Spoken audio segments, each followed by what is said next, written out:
Hypothetical question. If you were in an abandoned mine and you felt the walls started caving in on you, would you A, stay in the mine, or would you B, book it as fast as you can out of there before you die? Exactly. I would also leave the kids, like it's their fault. What do you mean I didn't say that? It's the kid's fault, it's really not mine. Like, get off my back, stop nagging, you're a clingy nagger. Welcome to Scarlet Hollow, Episode 3.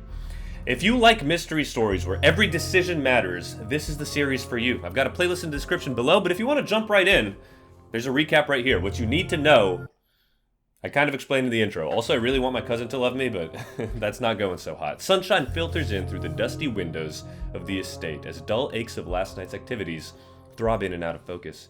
You manage to survive a second night in the town of Scarlet Hollow. It's tough out here, we're in the boonies, and I'm a city boy. As you pull yourself out of bed, you can feel the soot and grime of the Shaw mine still stuck to your skin. Shall we take a shower, or shall we start our day without showering? LARPing as one of you. I think I will take a shower. I got a comment from the last video that said when I'm taking explore actions, I don't necessarily need to do all of them because it affects my character relationships throughout the game. I've kind of felt that. I just feel like all of the explore options I have been taking haven't really been that bad, and then I purposely have been not doing some because we really want certain characters to like us. I'm playing this as close to myself as possible. You step into the guest bathroom and into the shower. Also remember, I'm both hot and book smart. That is the character I've selected. It's awesome.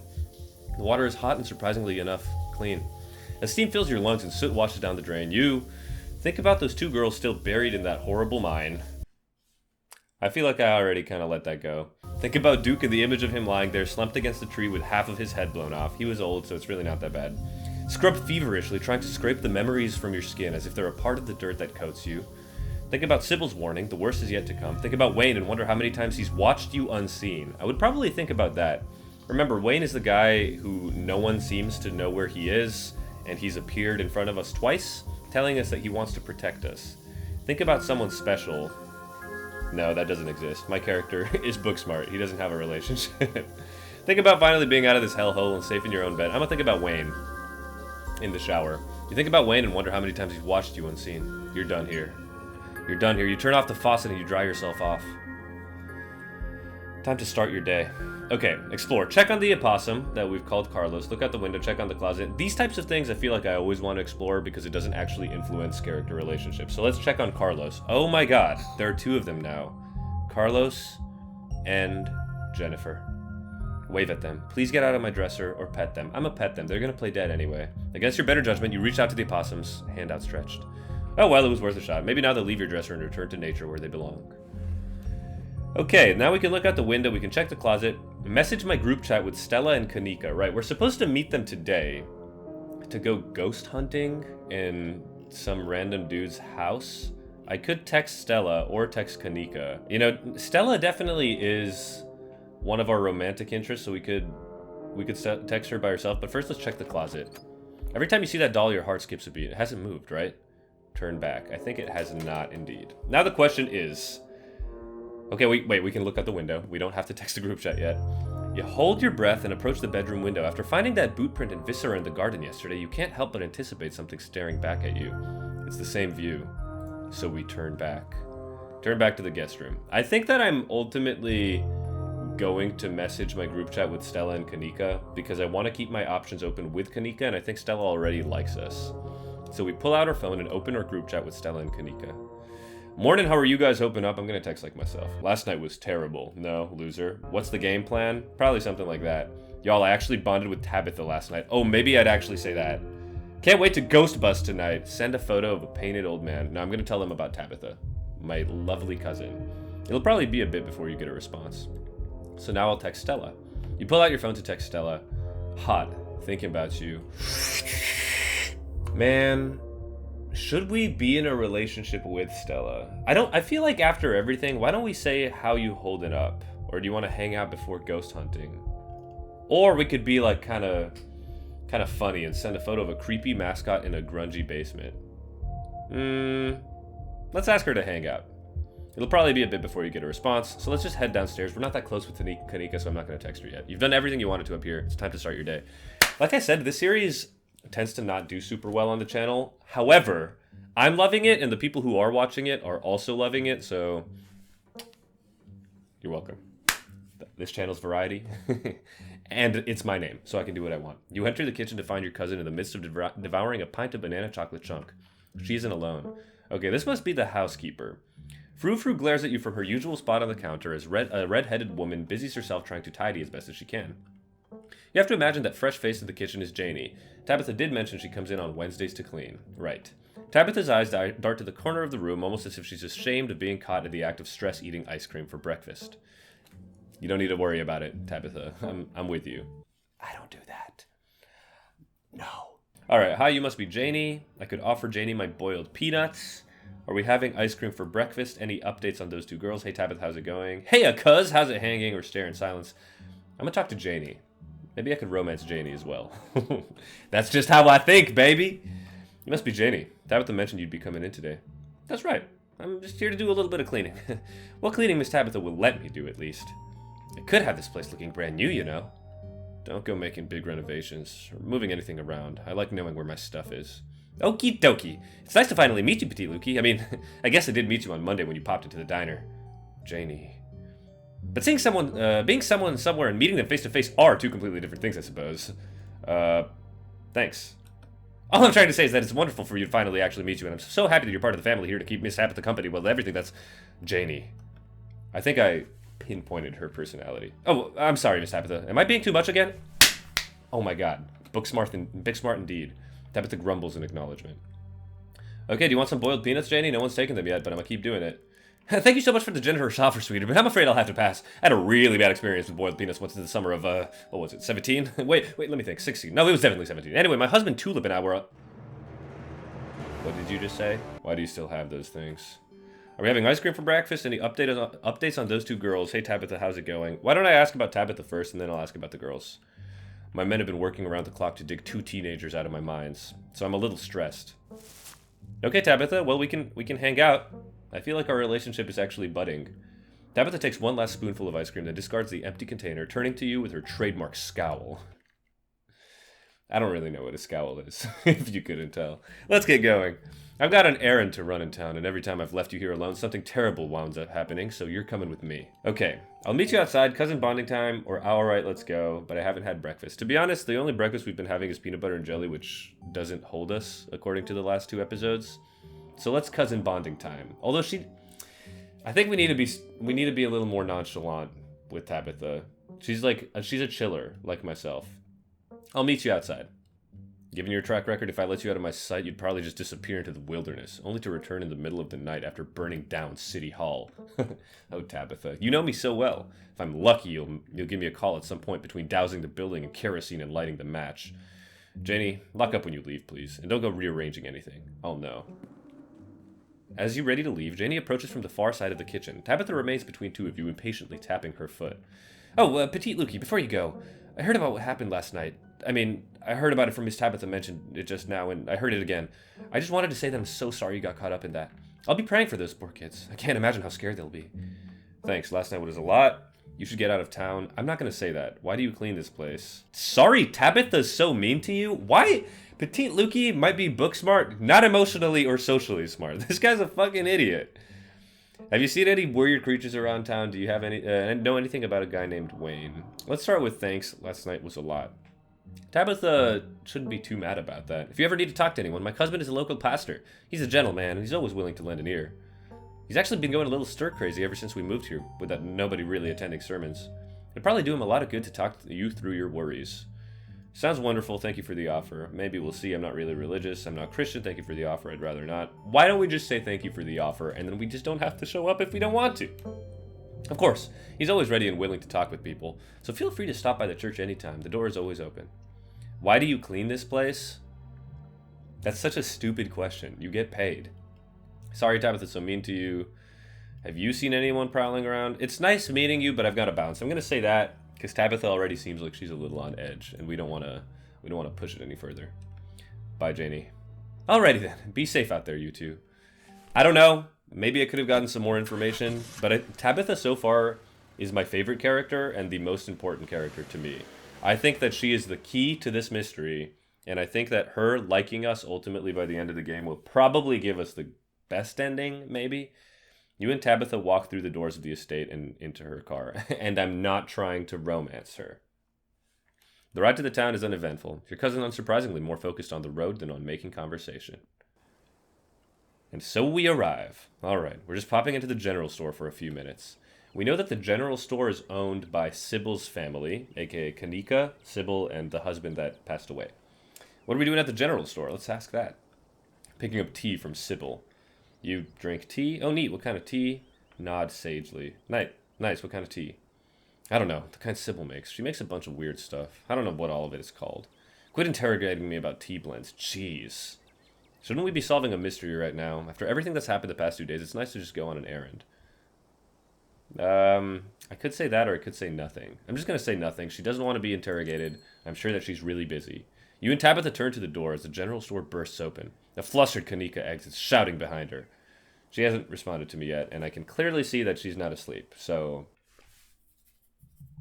Kanika, mean. Hates me. I hate her now, too. Fine, okay. Keep coddling him. Keep letting him get away with the stuff you never would have let me so much to think about. That wasn't the sentence. I'm sick of carrying this family. Kanika storms off, the door slowly drifting shut behind her. Other people and their drama. If more people kept things to themselves, they'd be a lot happier. That's very Hemingway of you. It worked out great for all his characters, too. And for him. Yeah, fuck it. We gotta go with Booksmart. If we're not giving it the hot option, we're going with the Booksmart option. How dare you compare me to him? The man wrote sentences like he was a child. I don't have time to read books anymore anyway. I read expense reports now. Come on already, let's go. Okay, Tabitha, chill. Oh my god, this guy. Avery. Yeah, but he's there every day. And I know he comes in to see you every now and then, so I hardly think Miss Tremaine not coming into the diner for one day is something to worry about. Well, if you say so. See you around, Sybil. You have a good one, dear. Oh, Tabitha, long time no see. Feels like you never make it way down to Main Street. Okay. Hey, I'm sure it goes without saying, but I want to let you know that all of us over at the diner really feel for you. Anything you need, you just let us know, okay? What?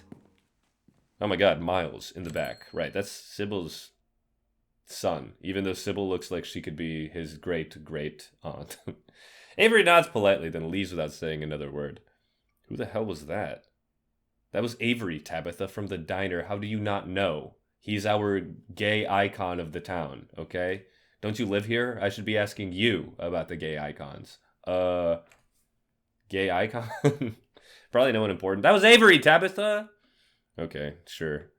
Anyway, it's not important. Good morning, Sybil. Good morning, you two. Hope you're doing well after last night's activities. Is the new blend ready? Of course. Petite Lukey, if you'd like to keep Miles company, Tabitha and I will just be a minute. Is Kanika okay?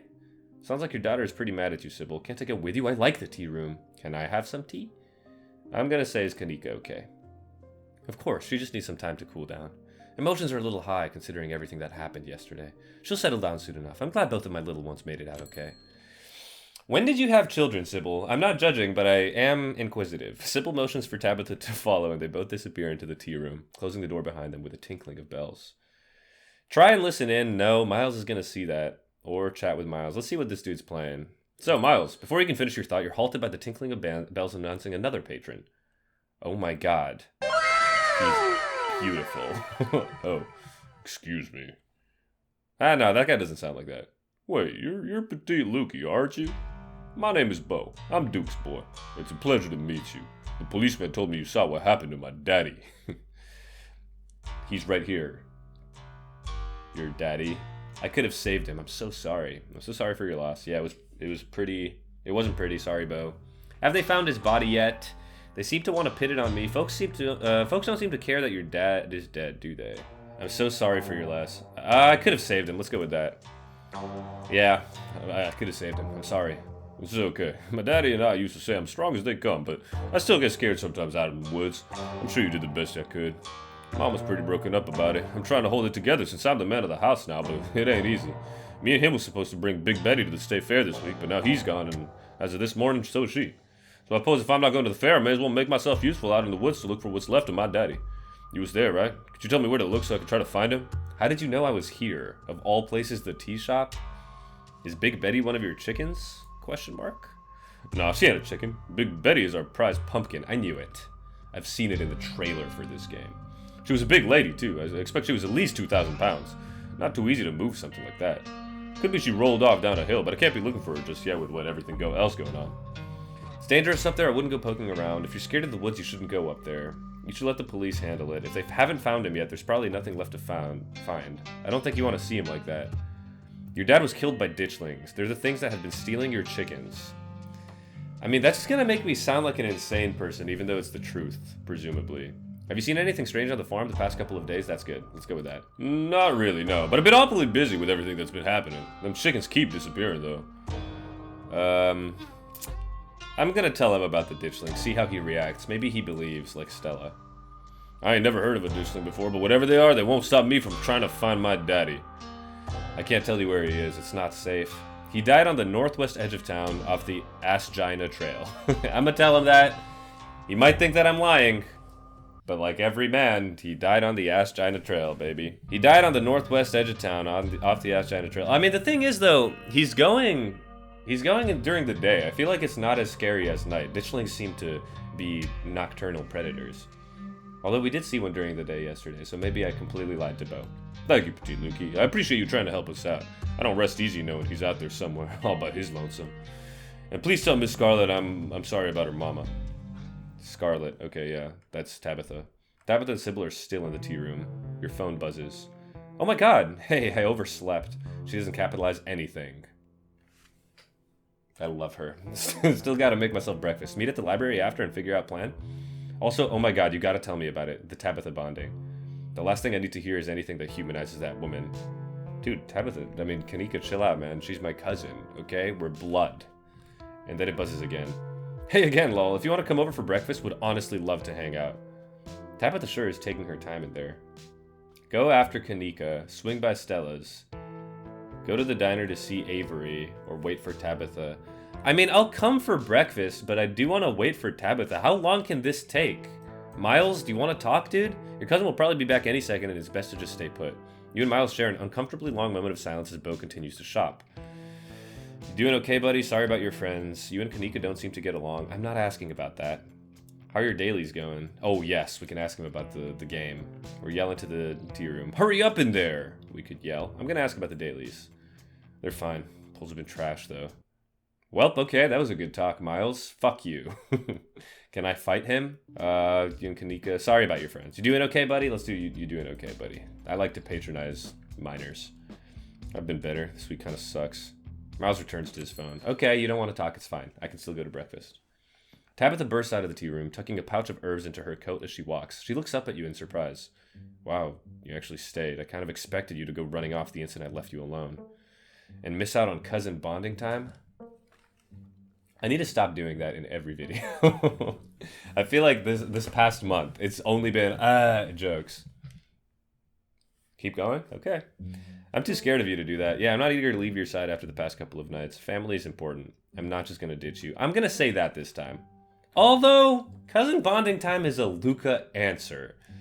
No one else in this town interests me. Why would I bother with them? Okay, that's like a actually wanna sexy sex your cousin. I'm gonna say miss out on cousin bonding time. Tabitha sighs. Come on, Tabitha! I'm trying so hard. I'm calling this cousin bonding time. If calling this cousin bonding time is what takes you to stay out of trouble, sure. We've got a couple hours to spare. I'll pick us up some sodas and we can get out of here. I don't like lingering where anyone could walk up and start talking to me. Tabitha leaves the store, motioning for you to follow. I guess I'll follow her. Can I at least reply to Stella and be like, I'm with my cousin? Tabitha stops in front of the small house on the quiet hill just off Main Street. The Scarlets own most of the houses out here. We rent them out to employees. Just more convenient, you know? I'm always like scanning the background now to see if I can see any ditchling or monster. And here I thought company towns died out a century ago. It's just easier this way. Now, come on, let's make ourselves scarce before we're spotted. So we go in. She pulls out a heavy set of keys from her pockets. She picked out one marked with a bright strip of green tape and unlocks the door. Come on in, don't worry. It's empty. I'll follow her. Tabitha, where are you leading me into this darkness? You follow your cousin into the model home. We haven't rented this one out for years. I'd come here to get away from it all. Does that make sense? No, please explain further. It's kind of like a vacation home, but I don't have to travel. Anyway, make yourself comfortable and have a soda. Can we invite Stella? What if you guys bond? Also, you're showing a whole lot of calf and a little bit of thigh right now. You're coming on too strong, Tabitha. She hands me a cream soda before settling in on the couch. Talk about Tabitha, talk about her family, talk about your relationship, ask about the people in town.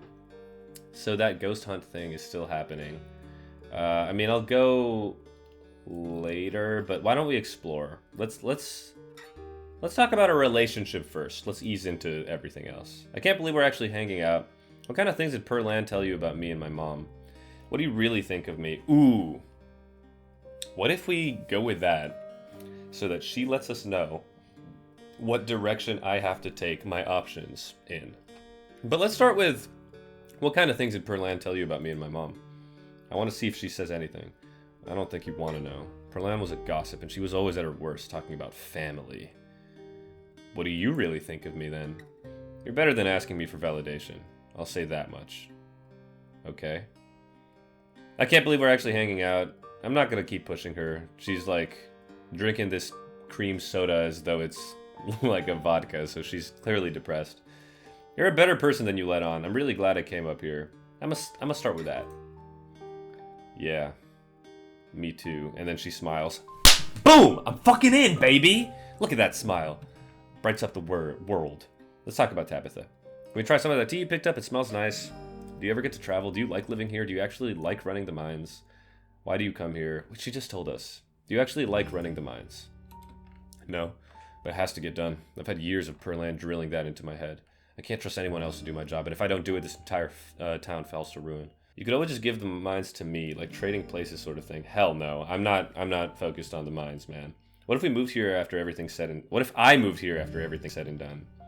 Who cares if the town falls to ruin? Why is that your responsibility? You should just leave. Things are bad everywhere. It probably isn't much worse here. Nah, what I want to do is... What would you want to do if you weren't here? Does it matter? I am here. Dreaming about some other life will only make the one I have more difficult. Okay, well, fuck you, man. It's impossible to talk to you. Do you ever get to travel? Can we try some of the tea? Why do you come here? Fine. Why do you come here? Tabitha sips her soda, her expression suddenly heavy. I guess the estate has a lot of history. This place is so new by comparison. It's like the estate is full of ghosts, pressing down on me all the time, pressuring me to do what they want. When I'm here, I can imagine a life where I don't have to think about the 200 years of history resting on my shoulders. I can imagine living as a bank teller or something, having a simple life. Wait, why am I telling you on this?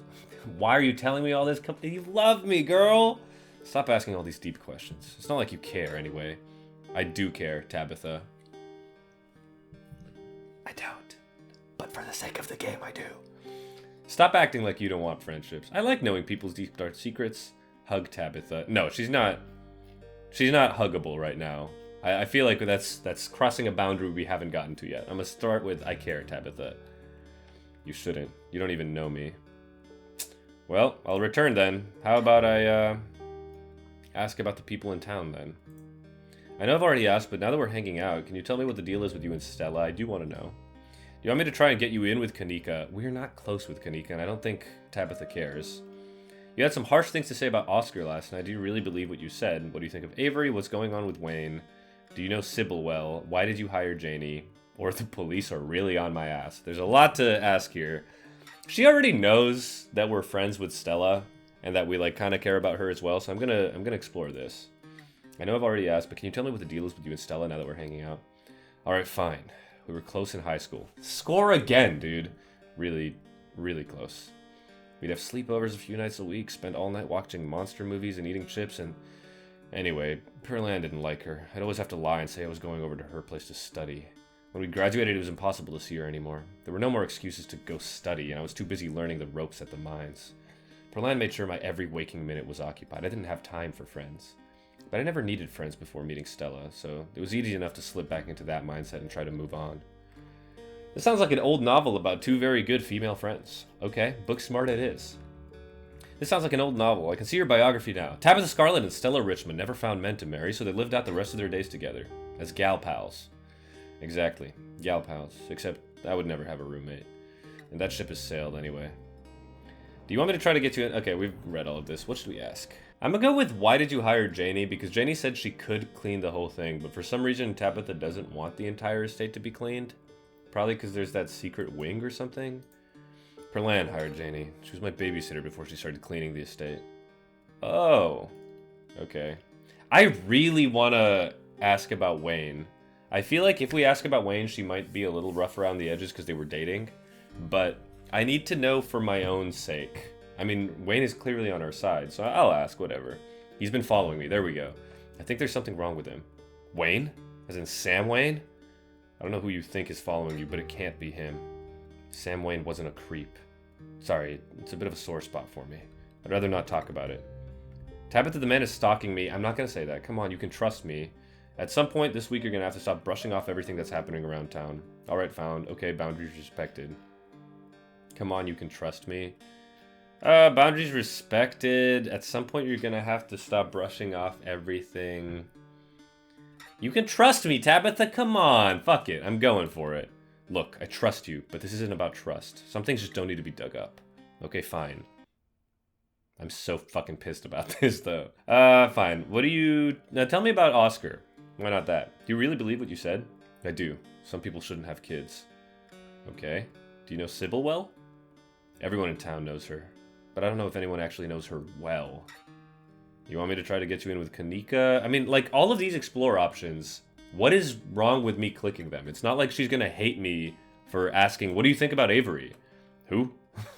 Avery, you literally met them at the general store this morning and asked who they were. Works at the diner, wears plants shirts. I'm gonna say that. I have no idea who you're talking about. Okay. Do you want me to try to get you in with Kanika? I don't think she does. Please, if she's anything like me, that would only make me hate her more. Make her hate me more. I have dignity, petite Lukey. The police are really on my ass. Yeah, I wouldn't really worry about them. Our family is the law around these parts. So you should do your best to stay on my good side. Okay, I like your smile, though. It's fine. Let's return. We could talk more about Tabitha. What did we say? Should we have some more tea? It smells nice. Do you like living here? Do you ever get to travel? Maybe we should ask her about living here. Do you like living here? It's the only thing I know.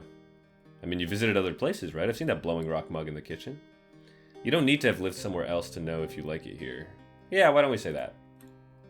I respectfully disagree. Everything in life requires context to properly understand. Okay, Tabitha, come on. Do you like life? And I don't have context here. I've heard you dunk on city folk. Are you telling me you've never been to a city? You don't need context to know if you like living somewhere. Are you happy? Exactly, Tabitha. Generally? No, I'm not. But I'm happy you're here. Boom! Tabitha! But if this... You know what? I will not be happy if this prevents me from being romantically involved with anyone in this damn series. Stella, I'm willing to say the Stella ship has sailed if we can be with Tabitha, but then give me someone else, man. Can we try some of the tea you picked up? Do you ever get to travel? Okay, so she doesn't get to travel. I don't need to ask that. And I'm not going to ask about the tea either, because it was an errand. Who knows what she wants it for? Let's talk about her family. What was Perlan like? Okay. I guess you should know at least some things about the woman whose funeral you'll be attending. She was my mother. She was your mom's twin sister. Fraternal. They didn't look alike. Same with their personalities. Night and day, from what I've heard. Perlan was a hard ass, but that comes with the territory. I mean, what else do you want to know? Did you two get along? That doesn't sound like it, though. No, that woman was a monster. How did she die? Sleep apnea. I guess I'll leave it at that. Can you tell me about any other family members? I'm not going to ask what was your dad like because this guy hasn't been mentioned a single time. Wow, did Vivian really tell you nothing about us? Or her upbringing? Fine, I'll give you the brief history since she never bothered. Perlan and Vivian were raised by their grandmother because our grandmother died in childbirth. Our great-grandmother, Grandma Eddie, ran the mine before Perlan. Then Perlan took over. And now here I am, following in their footsteps. What was Grandma Eddie like? Did you know her? A matriarchal mining company seems unusual. Why would I say that? Like, that just doesn't bring any sort of information to this damn game. What was Eddie like? Did you know her? Tabitha's quiet for a moment, her eyes distant. She probably loved her. Kind of scary. Her voice is quiet. She takes another sip of her cream soda. A matriarchal mining company? I'm not asking that, man. What was your dad like? I'm definitely not asking that. Talk about your family is done. Talk about Tabitha is done. So that ghost hunt thing is still happening. I'm still gonna say that, see what she thinks. Huh, really? Stella will be there. But so will Kanika. I doubt she'd be thrilled to see me again. But yeah, okay. Count me in. Boom! Dude, this is best episode. I know someone said in the comment section of the last video that this is potentially the best episode, or one of at least. So, I'm expecting greatness. Thanks for taking me out here. You probably have to get back to the mine soon, right? Don't you have somewhere to be? I'm a thanker. We thank her first. Your phone buzzes before Tabitha has a chance to respond. Almost forgot it's Mayor Jimmy Day! Good excuse to head over to the library. We should check in with Oscar and Rosalina. Meet y'all there in half an hour. I totally blanked on that. Been having a weird/foggy morning. Wild that they're still doing the Mayor Jimmy thing even after last night. Do you think news is spread yet? But yeah, we should go see Oscar. See y'all soon. Somebody's popular. It's Mayor Jimmy Day? Gotta meet the mayor and tell him there's a curse on the town. Just Kanika and Stella making plans for Mayor Jimmy Day. Why is everyone so jazzed? I feel like I would ask her about what the fuck is Mayor Jimmy Day? It's Mayor Jimmy Day? Ugh, what a ridiculous event. You know he's a dog, right? Did they fill you in on that little detail?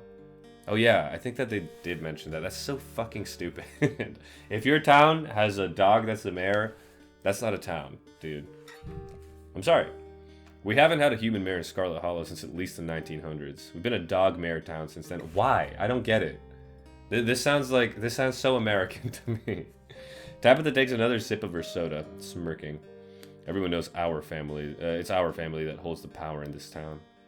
Still, sounds like it could be kind of fun. Even I can admit it's funny watching everyone fawning over the little guy and his mayor getup. And if Stella's gonna be there... Dude, are you in love with Stella? Every single time Stella is mentioned, her face is like... Stella's there. She said gal pals. She said no roommates, but like, what, more maybe? Yeah, count me in. We can finish our sodas and head over. Okay, this is awesome. I'm the guy, okay? I bring people together. Just like on this YouTube channel. How do I look? It's been a while since I've been out in public like this. You look great, girl. I'm kind of nervous. Who the fuck? Angry woman. Excuse me, Miss Scarlet. Can I help you? What the hell do you think you're doing down here grinning like a buffoon while my Becca is trapped in your mine? What exactly are you doing to try to dig her out? I don't see you lifting any rocks. What are you doing, Mom? Your daughter's over there, bro. What? I've got my guys working around the clock to get her out of there. I don't see what me running a couple errands in the morning has to do with it. I don't want to hear it. You should be up there right along with them. It's your damn fault she even managed to get in there. Why wasn't the entrance more secure? You were asking for something like this to happen. Whatever happens, I will be pressing charges. Do you want involuntary manslaughter to be one of them to get on your to get your ass moving? Dude, the Scarlets are the law. Shut the fuck up, Becca's mom. Tabitha, let's kill her. Tabitha, let's fucking kill her, Tabitha. Bury her in the mine. Hey, she's doing everything she can. Lay off. It's Becca's fault she got stuck in there. Your daughter is trash, ma'am. She kind of has a point, Tabitha. No. Hey, she's doing everything she can. Lay off. Yeah, what are you going to say about it? Yeah, what legal grounds do you think you even have? There are signs. The place was boarded up. I did my legal duty, and you don't have a leg to stand on. So don't try to threaten me. I still feel bad about the kids. I feel like I should say this now. But, like, Tabitha's my girl, so too bad. I'll find a lawyer who knows how to nail you for everything you're worth. Mark my words. Those are children in there. How can you be concerned with anything but their well-being, you heartless cow? Bitch. Yo! Do not call Tabitha a bitch. That is not, don't call any woman a bitch. I got your back, Tabitha. Becca's mom's such a bitch. If anything, it has all happened to my baby in there. You'd be scared as hell for what's gonna happen to you and your precious family business. The Scarlets have been set up in their big comfy castle for too long. It's time somebody took you people down for the reckless way you run this place. The woman storms off just as quickly as she stormed in. She got scared at me. God damn it. She's right. No, Tabitha, no. I can't just hang around town the day after something like that. It doesn't look right. I should be up there, even if it's just to oversee what's going on. If I'm supposed to run this place, I've got to get my head in the game. I can't slip up like this again. Tabitha sighs, straightening up. Her scowl returns. Hey, at least she was happy for a little bit. Keep an eye on Stella for me until tonight. She's a loose cannon, and I want eyes on her before she causes any other trouble this week, okay? You got it. Your cousin turns and heads back to her car, leaving you alone on Main Street. I'm gonna go to the library. Hopefully it's just me and Stella for a little bit. You enter the former town hall, now Scarlet Hollow's library. Surprisingly busy, a small crowd formed in the corner of a main foyer. Hello, Stelly. Yes, you're here. Hey, Kanika. Surprised to see her here, Lukey. I half expected you to have skipped town. Yes, the whole gang's here. I've been waiting to introduce Petite Lukey to the mayor for, like, the entire time I've known him. It'll be worth it. Trust us. I'm not sold. Alright, shall we? Yep, he's a dog. Okay, you can tell this dog is the mayor from his little sash and his fancy top hat. There's a regal air about him, almost as if he knows the position of authority as he has been elected to. Why is Gretchen looking at him like this? This is what normal people look at like to celebrities. Anyway, and unless you're mistaken, the serious man by his side is Deputy Franklin, one of the policemen you spoke to following your encounter in the woods in May. On Monday. I keep feeling like there's a long-ass strand of hair that's like falling into my eyes, but whatever. Stella, don't pay attention to that. You like your long-ass strands of hair in your eyes. The mayor's little nose starts twitching. Yep, I feel it again. Start twitching as you approach. His doggy eyes shine with a curious intensity. He knows you have something. Offer him a campaign contribution? Dogs can eat peanuts. They love peanut butter. Here you go. You hold out your now slightly rancid bag of boiled peanuts. The mayor's nose twitches eagerly at their strong odor, and then he's on them in a flash, ripping through the plastic and devouring the soft-shelled legumes. Drop it, sir. Drop it. Oh my. His security detail tries to tear him away, but it's too late. The peanuts are already eaten. Yeah, what are you going to do about it, Deputy Franklin? Oh, hey, you finally got rid of those things. Thank God. You better hope those nuts settle well. If the mayor gets any tummy trouble after eating your disgusting pocket peanuts, there'll be hell to pay. He holds out his paw as if to shake your hand. Hey, aren't you Deputy Franklin? Shake his paw. It's lovely to meet you, Mr. Ware. I'm not talking to Deputy Franklin, dude. This guy was mean. You reach forward to take the mayor's little paw, but his burly security detail stops you. No paw shaking. Only head pats and ear scratches allowed. Isn't he just the cutest? Estella, the fact that you're so into this is turning me off. It's the best part of living in Scarlet Hollow, besides the nature. And all my friends and Winnie's Biscuits, oh, and the close-knit small-town community, of course. But having a dog mayor is a close fifth, no contest. Gretchen squirms in Stella's arms, straining to get at Mayor Jimmy. Yeah, whoa, Gretchen, calm down, yo, girl. You're gonna pull a muscle. Miss Richmond, I'm gonna have to ask you and your dog to step away from the mayor. I should have known better. These two have never been able to get along. Stella walks off, struggling to hold Gretchen back. That's because Gretchen's secretly a ditchling. Kanika is quick to follow. Alright, I'm gonna follow them. Goodbye, Deputy Franklin. Looks like everyone else is already talking to Oscar in the next room. Oh yeah, he's living here, I forgot. Before you can catch up to your companions, you're intercepted by a nervous man with a cross around his neck. This must be Janie's husband. Sounds like old Gretchen and the mayor may have some unresolved issues, wouldn't you say? I'm Pastor Daniel. I take it you're Petit Lukey. Everyone's been buzzing about you. I'm so sorry about your aunt, but I'm sure she's in a better place now. I doubt Pearl Land's in a better place. Sounds like she was awful. I'm not spilling tea to other people, man. Let's not kid ourselves. We both know Pearl Land's in hell. I don't believe in an afterlife. Yeah. Oh, thank God. I've been hoping to find a priest. Hey, do you know anything about ghosts? Janie mentioned you this morning. I should go. It was nice meeting you, though. No, let's start with Janie mentioning you this morning. That woman is the light of my life. I'm so glad she's there to help your cousin through this rust patch. I don't believe in an afterlife. Why do we have to say this stuff to this guy? Like, do you know anything about ghosts, man? Holy ones or not? Ghosts? I've never encountered one myself, but I've heard stories of folks who've been visited by their loved ones from beyond the grave, and it seems like it provides them with a sort of spiritual healing. Like their beloved relatives are watching over them, even in death. Is this about Perlan, or perhaps your mother? Have you been visited by her? No, Oscar's place is haunted. I think we need an exorcism. Dang, I thought you might have some good ghost stories. Ew, no, I mean real ghost stuff. Scary stuff. I'm gonna go with Oscar's place being haunted. Oh, like a Scooby-Doo episode or something. I'm afraid I don't buy into that particular notion. It's a bit too spiritualist. Okay, Pastor Daniel. Now, if it were a vision of one of his parents trying to contact him from heaven, I could understand that. But I simply don't believe in malicious spirits, lingering neither in heaven nor hell, jumping out of closets to scare us. I'm sure there's a perfectly reasonable explanation for whatever it is he saw. This guy is sus. I don't like the way he smiles. I like the way Tabitha smiles. When you believe in some ghosts and not others, what makes you an authority on that? There were ghosts in the mines last night. There have been a lot of supernatural stuff happening the past few days. Are you calling Oscar a liar? I trust Oscar. You should come ghost hunting with us then tonight and prove it's not a haunting. Okay, why do you believe in some ghosts? I do have a degree from one of the top seminaries in the country. I took a whole class on ghosts, so I suppose that does give me a certain authority in this situation. Is that something they do? Classes on ghosts? Oh, I see. I trust you then, no. So will you help us ghost hunt tonight? The blood drains from his face as he gulps nervously. Yeah, he's scared. Oh, I promised my daughter we would watch VeggieTales tonight, so I'm afraid I have plans. But let me know if you have anything, if you see anything strange. I'd love to hear your account of this supposed haunting. In fact, here's my card. He hands you a business card. Call me if you need me. Okay, should we say anything about Perlan? I should go. It was nice meeting you.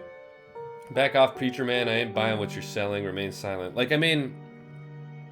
Okay, what if I say I don't believe in an afterlife? I'm gonna say that. I'm not gonna drag Perlan's name, dude. I'm sorry to hear that. Hopefully one of these days you'll come around. If you'd ever like to discuss your beliefs, my door is always open. I should go. It was nice meeting you, though. Back off, preacher man. I ain't buying what you're selling. It was nice meeting you, though. Of course, and if you find yourself in need of counseling or spiritual guidance, you know where to find me. That sounds lovely, thank you. Really? Oh, that's great. Sorry, I just don't usually get positive responses when I ask folks if they want to come up to the church. Anytime that works for you, just swing by. I'm sure I'll be around. One of these episodes is definitely going to be in the church. It was lovely to meet you, and you have a blessed day, Petite Lukey. What was wrong with that guy? The pastor leaves you and joins the line to see the mayor. Nothing to do now but catch up with your companions. I go after them. Zaddy Oscar. You find them already talking to Oscar deeper into the library. Are you sure you can't just get over with while the sun's up? I don't know if I can handle getting scared shitless in the dark 2 nights in a row. I wish we could. Especially since I'm not particularly excited about going back down there in the dark either. But I'm pretty sure it only comes out when the sun goes down. Okay, honestly, just put a shirt on, dude. You're not that lean. Yeah, there's no way I'm going until that spirit is at full power. I want to be sure we get the best evidence possible. This could be my one shot to get real proof of ghosts. I'm not going to waste it just because I'm impatient. Y'all are going to be the death of me. And you're sure there's nothing we can do for Rosalina right now? I don't think so. She's been locked up in the back room all day. Hasn't been very interested in talking to anyone. I think the best we can do is stick to the plan. Ghost bust the house clean and give her a real bed to sleep in tonight. I just hope it's possible to get rid of this thing. It's a pretty serious ghost infestation. Is that what you'd call something like this? I believe it's called a haunting, but ghost infestation also sounds good. I suppose we're ghost hunters, so we can call it whatever we want. Anyway, I'll be bringing all the ghost hunting supplies anyone would ever need, so we should be setting preparations. The only thing y'all need to bring is an open mind. We could always call the pastor. Nah, I mean, he didn't seem interested. Don't worry, Oscar, we'll fix this. Nah, he didn't seem interested, in my opinion. We have the power of friendship on our side. Do we want to say that in front of Stella? Probably not. I still don't think ghosts are real. I'm starting to get cold feet. Okay. Don't worry, Oscar, we'll fix this. Why not? Heck yeah, we will. Yeah, whatever this is, we'll get to the bottom of it. Tonight. Thanks, guys. I really appreciate it. Well, we're not doing it. If we're not doing the hunt now, I guess we should head over to Reese's?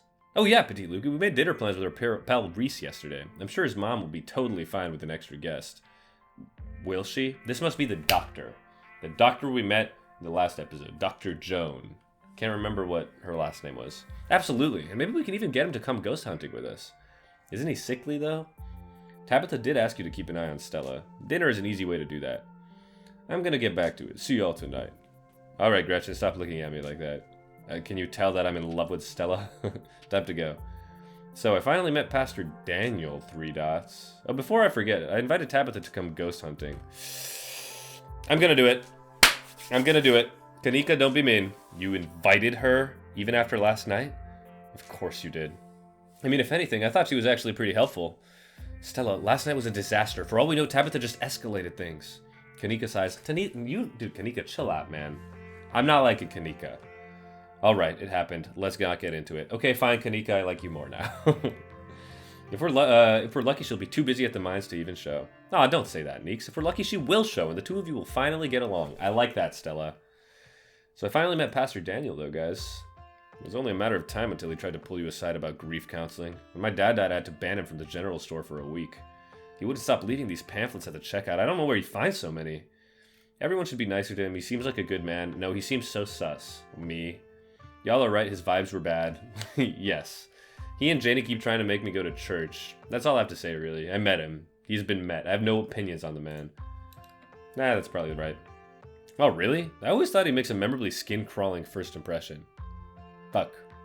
Yeah, he has the tendency to stick in people's minds for one reason or another, and they're almost never good reasons. The man was grinning through all of my dad's funeral. As far as I'm concerned, he's a ghoul. And I don't mean that in a stigmatizing mental illness kind of way. There's just this little siren that goes off every time I see him that tells me to get away from him. That's exactly how I would describe it too! Old town feels the same way. Now that I think about it, he must be pretty lonely. He can look for friends somewhere else. Alright, let's head to Reese's, and let's see if I was right. Shall we head out? Is it Dr. Jones' son? The three of you leave the library for an early dinner at Reese's. Dude, I feel like we've done nothing all day, and it's already dinner. You find yourself in front of what must be Reese's house. A cold hesitation grips you as the building looms over the hilltop. I don't see any ditchlings anywhere here, so we're good. Though it's only early afternoon, it feels much later. The sun already sinking behind the tall mountains that surround Scarlet Hollow. We're a little early. What if Dr. Kelly, that's what it is, yells at us? I knew it, though. I'm a mystery detective man. There's no such thing as early when you're hanging out with friends. That's just extra time you get to spend together. Okay, but what if she yells at us? It's too late. The door swings open. He looks exactly like his mom. Hey. Reese! Oh my god, dude, it's been ages. You must be Petite Lukey, right? Stella told me you were coming. Gresson starts yelping at Reese, straining against Stella's grip as she tries to get between them. Are you a vampire, bro? You are the whitest man I've ever seen. Okay, second. Are they here already? Yeah, dude, they look exactly alike. They're vampires! That's why she looks so damn good. I knew you'd show up early, Stella. And you brought another guest. And the dog. Great. Yeah, I thought she might cheer Reese up. I don't know what's gotten into her all of a sudden. The dog stays outside. But it's okay, Stella. We can let her chill in my van for a bit. I'll run the AC and leave her some treats. You know I always have some of those easy chew dog jerky stashed away. But we go everywhere together. I mean, couldn't the dog probably have died in episode 1 instead of, what was his name? Duke? I feel like I went to save the dog. Had I gone for Duke, I'm pretty sure I would have saved the human. Do you want to come in or not? Kanika nervously tugs Stella away towards her van. Dr. Kelly quietly eyes you while the three of you wait. We keep running into each other, huh? It must be a sign. I'm not going to say this to her. Honestly, I'm really just not that interested in her. And she's kind of jacked, holy. Hi, Dr. Kelly. Hi, Joan. I trust dogs. Why doesn't Gretchen like you, Reese? I silently wait for Stella and Kanika. Why don't we say hi, Dr. Kelly? Just come in. Let's get this over with. Dude, holy cow. You follow Reese and Dr. Kelly inside. Stella and Kanika aren't far behind you. Okay. Just standing in the kitchen living room. That's kind of what I like to do in a hangout. What is this photo? It's like, it's a monster, dude. Why do you have the chupacabra on your wall? The house feels cold. Something, I hit my keyboard. If it weren't for the aroma of store-bought dinner rolls baking in the oven and the unsettling artwork hanging on the walls, you'd be half convinced you'd wander into a real estate showing. So, how can I lend a hand? By sitting down at the table and not puttering around in my kitchen. I made sure everything was done well in advance, so the only thing left are the rolls, which shouldn't be long. Holy cow! I just realized this guy's fucking fingernails, dude. She's wearing a Ghostbuster jumper, which she looks spectacular in, by the way. And she's got a moth. Okay. Prediction. The monster in this episode is going to be him. Or is going to take control of him. Okay. Then we can have a quick dinner and you can leave my house and go on about your business. Oh my god, dude. If he's sickly, that's what he's sick about. That's what Dr. Kelly is talking about. He's some sort of monster. But I was kind of hoping to see Reese's new art. We still have time now, right? You aren't seriously considering subjecting your friends to your disaster of a room, are you? It's not that bad. You can still see the floor. Dr. Kelly raises a single questioning eyebrow. I don't mind a little mess. Yeah, I doubt it could be any worse than the way I keep my room. Okay, fine. As long as you stay out of the kitchen, I don't care what you get up to. Cool. We'll just be downstairs. You won't even know we're here. How old are we supposed to be? Like 25, 26? You make your way towards the basement stairs. Just some young adults, baby. This guy is so fucking insane. Holy goddamn. Maybe he's not the monster. Maybe Dr. Kelly just want to keep him in here because he's a psychopath. This is the basement of a tortured artist. Discarded canvases line its edges, while trash and sketches leak out from their piles in the corners of the room, hiding the bare cement floor. Ghoulish faces coat the walls in paint, sneering out at their creator. Why are they both looking at these photos and smiling, or pictures and smiling? Your mom is so scary. She can be a little intense, kind of overprotective, which I guess makes sense. Anyway, make yourselves comfortable. You'll have to forgive the mess. I've been distracted lately. I haven't been cleaning much. If you ever need a model, I'm here till Monday. Dude, I'm not fucking with these nails. I'm not hitting on this guy or his mom. Your mom really looks out for you. Kanika's right. Your mom is scary. So, Stella's told you everything that's happened the past couple of days? I'm not gonna, like, bash his mom first time I met him. So, have you been filled in? Every detail. I wish I could see some of myself, but, you know. Dude, he can't go outside because he's a fucking vampire. I'm telling you, dude, the sun kills him. He gestures in futility towards the walls of the basement. Are you sure you can't just sneak out one of these nights? The doc isn't keeping me prisoner in here, Stella. I'm sick. You know that. I'm sorry, man. I didn't mean to... There's nothing to apologize for. I appreciate the effort. Really, I do. There's just nothing you can really rescue me from. That die's already been cast. But we were talking about the past couple of days, weren't we? Yeah, do you have any thoughts on the ditchlings we've been seeing? Do you have any thoughts on the town being doomed? What do you think of my cousin? What do you think is going on with Wayne? How about the doomed town? Do you think it's doomed? I think everything's probably doomed at some point, but I guess that's answering a different question. Do I think the town of Scarlet Hollow is on the brink of collapse? Probably not, but it's not like I have a lot of perspective on what it's like out there. There could be rioting on Main Street, and if Stella or the doc didn't tell me, I just wouldn't know. Why do you not call her mom, vampire? Why are you evil? I would totally tell you if there was a riot. Would Dr. Kelly tell you, though? I mean, yeah, I'd hope so. But to the point I'm trying to make is that other people, my other people are my eyes out there. Do you have any thoughts on the ditchlings we've been seeing? How about that? Have you heard of them? Yeah, they've been coming up to my windows at night. Wait, really? Is that why you texted me they look like something out of your nightmares? Yeah, I thought I was hallucinating. I hadn't put it together we might have been seeing the same thing until just now. I've been sketching them, actually. Tell me what you think. They're everywhere. They're right here, dude. Yep, that's them. He pulls out a sketchbook from one of the piles in his room. Okay, that's exactly what I saw on my way home last night. What does it mean that they've been lurking around here, though? I don't know, but I like the company. They're kind of beautiful in a sad way, if you ask me. Kill him. I don't trust this guy one bit, dude. I agree to disagree with you there. Those things are going to be stuck in my nightmares until the day I die. What do you think of my cousin? What do you think's going on with Wayne? Have you heard of Wayne? In any... Yeah, okay. Who? You know, that guy who's been following Petite Lukey, being all ominous? Oh yeah, that slasher creep. I appreciate the classic Jason vibe he has going on. Here's hoping he doesn't live up to the look, for all our sakes. And what do you think of my cousin Tabitha? Do you know anything? She was always so distant and mean. I probably wouldn't have thought she was out for me personally if she wasn't like that towards everyone. Or I thought even she even knew my name. Okay, so basically she's mean to everybody. Everybody thinks of Tabitha the same way. But people change. Maybe she's nicer now. She's still terrible. You guys just never took the chance to get to know her. She's actually really funny and sweet. Thank you, Stella. I'll pass. Thanks. Okay. Kanika's right, your mom is scary. I'm gonna say that. Fuck it, YOLO. We've bonded over these past 3 minutes of talking. I feel like she used to be less scary, but maybe I was just oblivious as a teen. Speak for yourself. It's possible she's gotten a bit of an edge lately. I think my condition has been stressing her out a lot.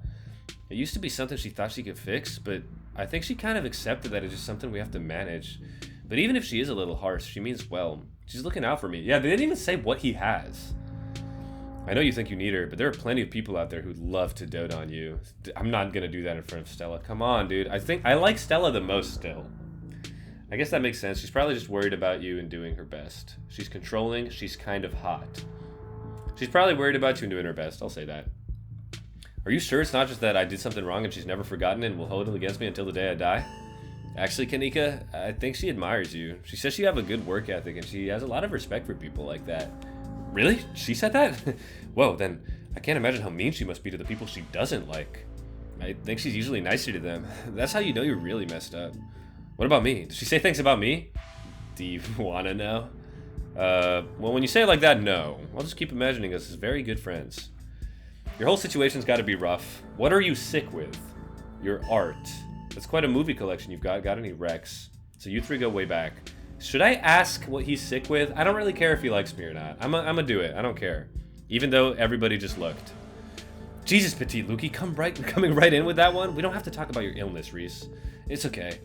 I've come to terms with the way that my life is gonna be. You're so macabre, Reese. You make it sound like you've been sentenced to death. You haven't, right? Not exactly. No one knows what's wrong with me, but it's been getting worse. I can barely keep my food down. My skin always itches like there are worms crawling underneath it. I could live for a long time or a short time, no one's sure. But I'm definitely not gonna get better. Whatever time I have left is gonna be miserable. So I've done my morning. My best years are behind me. My future is unknowable. But one day, I'll wind up in a pine box, just like everyone else, and I'm okay with that. Okay. Dude, Stella... I like Stella. I feel like she's actually pretty grounded. Kanika definitely has strong opinions, and this Reese guy, don't trust him at all. Damn, Reese. I may be a goth, but that's some real nihilistic shit. You're supposed to be goth? I think that was actually mentioned before, but like, the only reason I would know that is because you're wearing all black. I don't know, she doesn't really give me goth vibes. Like, Miles is almost more goth than she is. We'll make sure to come by more often from here on out. Friendship heals all wounds, right? Thanks, guys, but you really shouldn't worry about me. I have my own art. I'm doing fine, really. Surely there must be something the doctors can do for you. He hasn't fucking visited a doctor. No way, bro. His mom is keeping him here in the basement because she knows she's a vampire. True, we'll all join in the worms someday.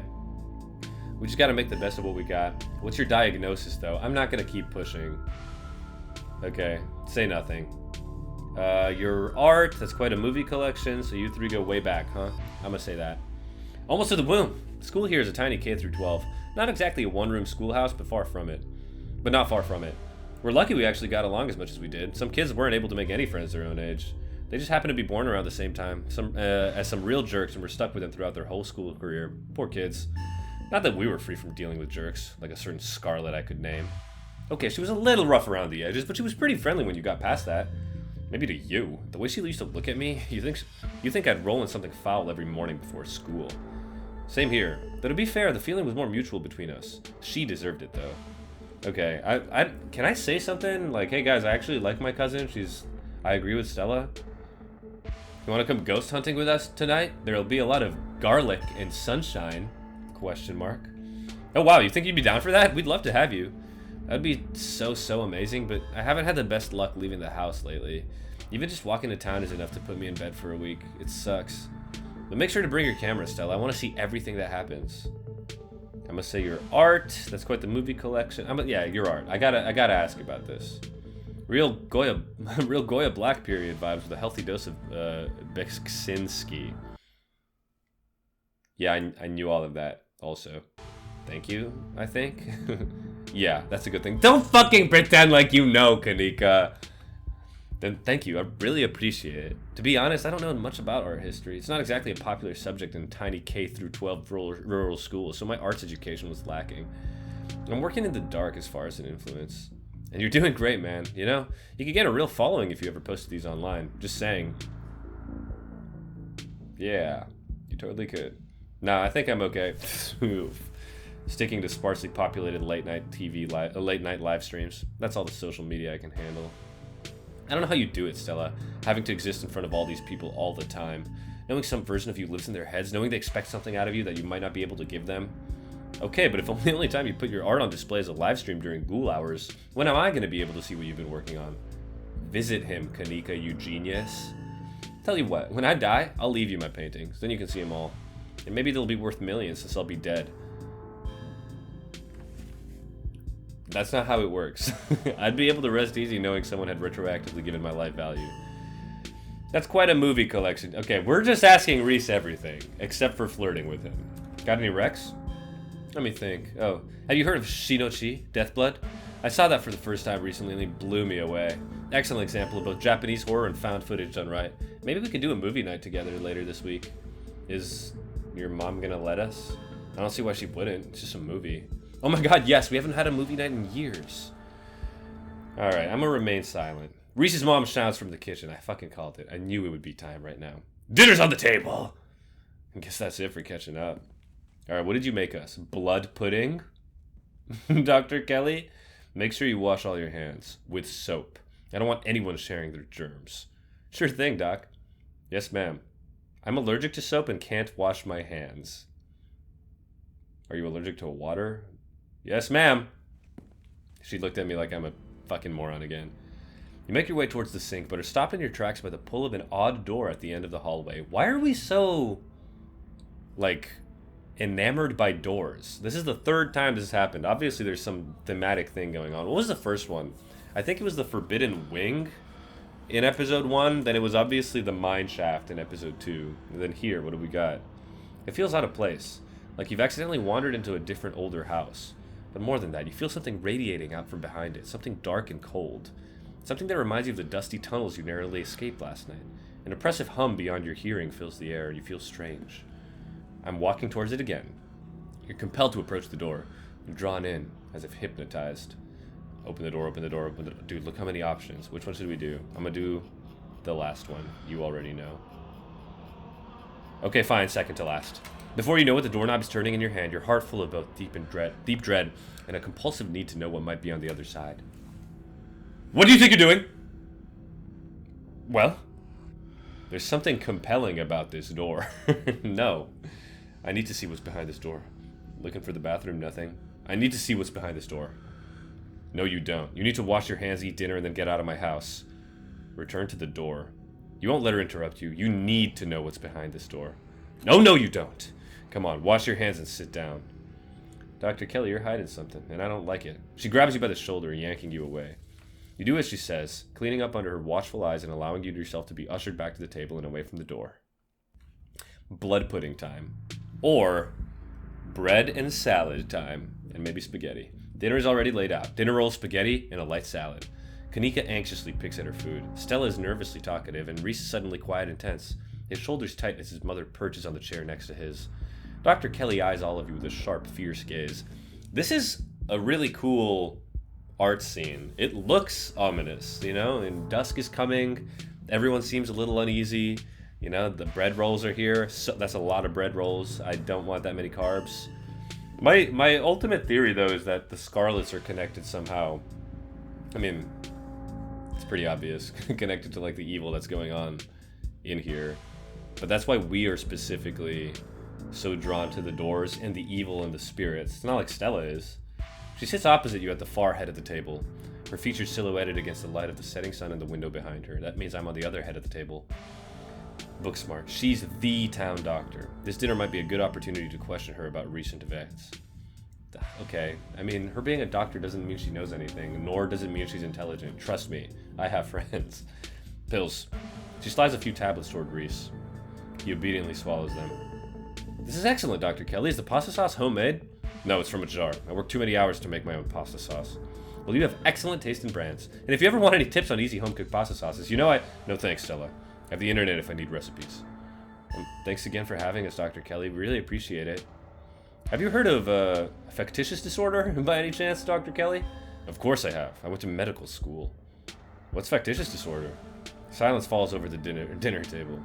It's where someone pretends to be sick or makes themselves sick on purpose or does it to someone else. Oh. Great dinner rolls, Dr. Kelly.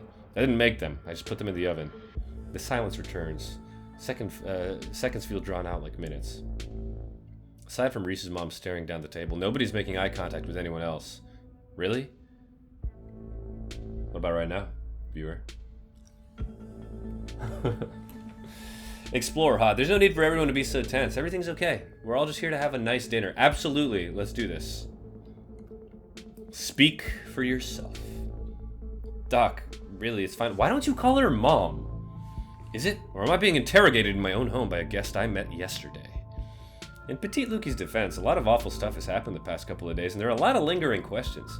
It's pretty hard to take the detective hat off once you put it on. That may be the case, but Reese doesn't need to be agitated by this. I want to know what's going on out there. I don't care if it agitates me. Look, I'm fine. There's a long quiet as Dr. Kelly closes her eyes in reflection. Alright, I'll try and give this a chance. Alright, let's explore about the danger, small talk, or about Reese. I don't want to really talk about Reese in front of Reese and also his mom. The danger, that's like, I mean, maybe we can bond over that over dinner. Or just small talk. Small talk's boring, dude. Let's go about the danger. You're a doctor. You think those kids are okay? Not a bad question. Have the police contacted you about Duke's body yet? Last I heard, they still haven't found it. You see any weird hairless creatures scurrying around the woods at night? Has anyone come in suffering from hallucinations? That's a good question, too. Have you seen any sick animals lately? Have there been any strange illnesses spreading around town? Do you know Sam Wayne? Let's start with you're a doctor. Do you think the kids are okay? It's possible. We'll see. In the meantime, I'm just stuck here waiting for the call. Here's hoping it doesn't come. An anxious silence descends on the dinner table. Aside from Reese's mom staring down the table, nobody's making eye contact with anybody else. Okay. Have you seen any weird hairless ditchlings around? I don't tend to go wandering in the woods after dark, so no. You don't have to go all the way into the woods. They've been coming to our windows at night. They've been what? There are these things called ditchlings, and they've been preying on the local wildlife, and Petite Lukey and I... Oh, I see. They're some of your little zoological creatures. I know it sounds pretty out there, but I've seen these things in person. We're not messing around. They're out there laying eggs in animals and doing God knows what else. And here I thought you finally managed to get an even head on your shoulders, Kanika. Seems like Stella might be a bad influence on you. I know her little stories can be convincing, but that's only because she managed so thoroughly to convince herself. She's not making up stories. Neither is Kanika, neither am I. All you have to do is look outside after dark. There have been more every night. They're all pale and doughy, and their faces, they're like sculptures of humans that didn't set right. I see. You stay up too late painting your grisly faces. You started to see them everywhere. I'm sure whatever's outside is just raccoons or... Stop! Stop doubting everything I say. Stop trying to rewrite things if you don't fit what I think you should be true, Mom. I said that wrong again. There's this weird shit going down in Scarlet Hollow, whether you want to face it or not. The tension at the dinner table reaches a breaking point. Alright, that's enough. Dr. Kelly is interrupted by Reese before she can finish her thought. So, we were talking about maybe watching a movie sometime this week while Petite Lukey is still in town. We have to see how you're feeling. I can handle a movie, Doc. Yeah, we'll just sit downstairs in the dark. Reese is used to that. I'm sure it'll be okay. You're always overestimating how much you're able to do, Reese. This is why you keep getting sick. If I get sick, so what? It's not like that it's ever going to change.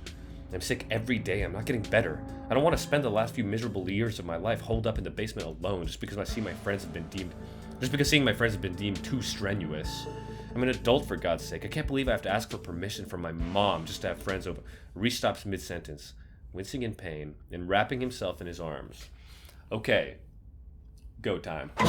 Don't say things like that. I'm doing everything I can to try and fix... Silence as Dr. Kelly's eyes shoot open. Reese? Reese abruptly pulls himself from the table and leaves. Yeah, he's gonna be the evil in this episode for sure. Damn it, I knew it. I knew this would be too much. He's gonna be like possessed by a spirit or become one of them. Is that a ditchling in the background I see?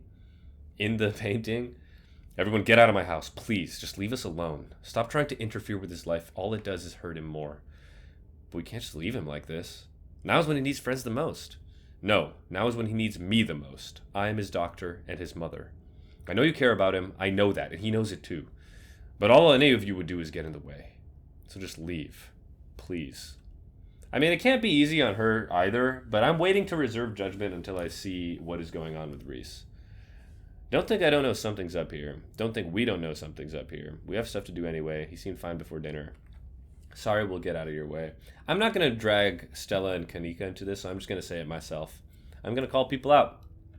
I don't care what you think. I just want you out so I can take care of my son. The three of you are rushed to the door. We'll be back, Reese. I hope you feel better soon.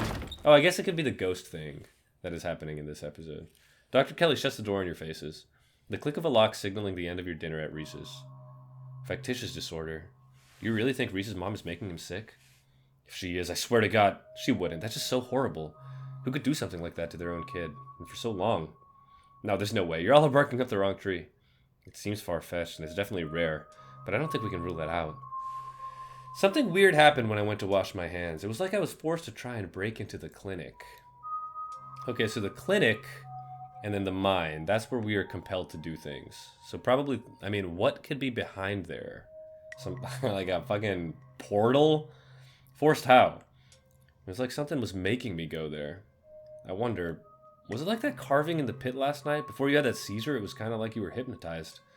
I wasn't there, but I guess I'll take your word on it. Hypnotism seems like a step up from what we've been dealing with, though. I mean, I don't know. A lot happened last night, but the whole thing was very trance-like. I guess it was kind of similar. Yeah, absolutely. What if there's another carving in there? That'd be so weird. If there is, I wonder if it'd give you another vision. Maybe these things have something to do with the ditchlings. You're not suggesting we go poking around in there, are you? Of course I am. Maybe tomorrow. I'm not breaking into Dr. Kelly's clinic based on the bad vibe Petite Lukey got. There's something seriously wrong with that dynamic. Absolutely. Hey, he doesn't even call her mom. Like, he does not like her. I didn't even get to finish my food. Dr. Kelly's hiding something. What a lovely dinner. Dr. Kelly's definitely hiding something. You're right. This is fishy. I feel like maybe my fear of that woman is more justified than I thought. She's just overprotective. I'm sure that's all that's going on. She has every right to be. I mean, The poor guy took 2 bites of his food and got sick immediately. I can't imagine what that's like for both of them to go through. Stella's a little bit of a people pleaser, though. I mean, I appreciate her standing up for Tabitha this entire time. But sometimes you don't gotta be happy-go-lucky all the time. Look, I'm just saying, maybe there's more to their dynamic than him just being sick. But it's not like there's much we can do about it right now. We could probably go back and forth for this for a while. Let's grab Gretchen and get going. The sun is setting and we wouldn't want to miss a second of ghost action. Stella hurries off down the hill, almost as if to run away from what just happened. You and Kanika follow her down to the slowly darkening street. I like this episode so far. It definitely is very... I see the ditchlings. I see the ditchlings everywhere. More ditchlings than I've ever seen. A lot is happening, for sure. We're meeting more characters. We're definitely going to be doing more. And we're finding out... We're not finding out too much yet, I guess. The mystery is still very mysterious, as it were. Lit by the orange hues of the setting sun, the library feels different. What was once a quaint building in a small town now stands as an imposing structure, its walls holding something that stares back at you with menace. Maybe Kanika is right. Maybe ghosts aren't real. And that the rest of tonight is going to be a pleasant break from the events of the past few days. Your thoughts jump to the ghost books you've read over the years. So often the ghosts and stories are metaphors for something else. Are real ghost metaphors too? Hot. A ghost hunt seems like the perfect place to sneak in some smooching under the guise of splitting up and searching for clues. Maybe a special someone might be interested in breaking off from the rest of the group. And we get Stella! Enter the library. Dude, I'm so glad I'm hot. It feels so good. It's pretty useful in the game, too. Just as its exterior was intimidating in the setting sun, the inside of the library is dark. Its shadows deep and foreboding. The meet and greet with the mayor ended quite some time ago, and the throngs of visitors took whatever joy was in this place with them as they left. Hey, Oscar, you back yet? Shh, you can't yell in the library. It's against the rules. It's after hours. Rules only apply before 5 p.m. Now it's our domain. Oh, okay, we're in the same thing, Oscar. It's not cold in here. Hey, you're here sooner than I expected. Hope dinner went okay. Yeah, it went okay. Reese wasn't feeling up for a longer hangout, unfortunately. I'm sorry to hear that. It's okay, it just means we have more time to hunt ghosts. I've come fully loaded. Got my EMF reader, temperature gauge, spirit box, infrared camera, UV light, video camera, salt flashlights for everybody in case the ghost messes with the electricity, parabolic microphone, sharpies, and paper for automatic writing, matches, and candles for rituals. Oh, and a Ouija board. I know they're toys, but you never know what might come in handy. Wow, this is a lot of ghost hunting stuff for something that was so last minute. Do you just have this stuff ready to go in a bug out bag or something? What is that, Kanika? Of course I do. I actually stashed a couple of bags here overnight after I got back from the mines. Excuse me? I wasn't about to carry everything around all day. This way we can go in light and pop out to grab more stuff once things start getting spooky. I may never have found any compelling evidence of ghosts, but that's not for lack of trying. And after last night, I'm more than ready to try again.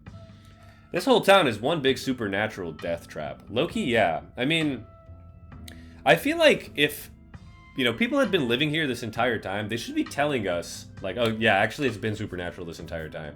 Or is it really so unlucky for us to come to the 3 days, the week, where everything becomes supernatural? That's not normal. That's not normal. That's why my side of the Scarlet family probably had to leave. 2 Scarlets, or multiple Scarlets in town? Bad news. Last night was weird. I don't know what we saw. There's nothing unexplainable about a mine collapse. Whatever weird stuff we saw last night was probably just a gas leak. There could always be a rational, non-supernatural explanation to what I saw last night. Like aliens. I'm gonna go with that. It's a little clever and funny. Okay, no one's happy about it except for Stella, who's kind of surprised. Oh yeah, I could see that. Nope, no way. We're not going down that route. It was just a mine collapse. Sure, we got a little riled up in there, but the knocking is just what happens before a mine collapse. There's nothing supernatural or extraterrestrial about it. I don't know. I've seen some pretty convincing stuff on the Discovery Channel. You're messing with me, aren't you? Yo, don't rush off ghostbusting without Zane. No way I was gonna forget your promise, Stella. Zane, glad you could make it. I was confronted with my own mortality for the first time yesterday, so I'm desperate for answers about the afterlife to ease my trouble, Now let's go mess with some ghosts. I hope my house is big enough for 5 ghost hunters at once. If this is everyone, we can go ahead and... That's everyone. Wait, what about Tabby? What about her? She's not here. Let's get started. I guess she can catch up to us once she gets here. Well, if you're all itching to get started through the back, it's through the back. Follow me. Honestly, not bad. I was kind of scared that Tabitha would come so that I couldn't spend time with Stella smooching. Looks like the sun is almost set. This is when stuff usually starts to kick off. I haven't been back inside for about a week, so I have no idea what to expect. Hey! Hey, girl. What's up with you? There's no way you're doing this without me. Rosalina, we talked about this. No, you talked at me about it. I'm sick of other people making decisions for me. I just want to be able to live in our house again. I'm going in there and sleeping in my room tonight, no matter what. I think this is best left to the adults. Let her come with us. It's her house, too. The thing is, I don't really want to leave her by herself in the library either. I'm going to let Oscar handle this, dude. Honestly, I should not make this decision. You decide it's best to let Oscar handle this. Rosa, it could get dangerous in there. Just hang out in the library and we'll have taken care of it in a few hours. I don't want to be coddled just because you're scared. If Zane is coming, I have every right to be there. Why is Oscar looking at me, dude? She's got a point, isn't she? You're right. I'm sorry, Rosa. Just let me know if it gets too much and you want to leave, okay? Thanks, Dad. Now let's get our house back. Okay, fine. You can come.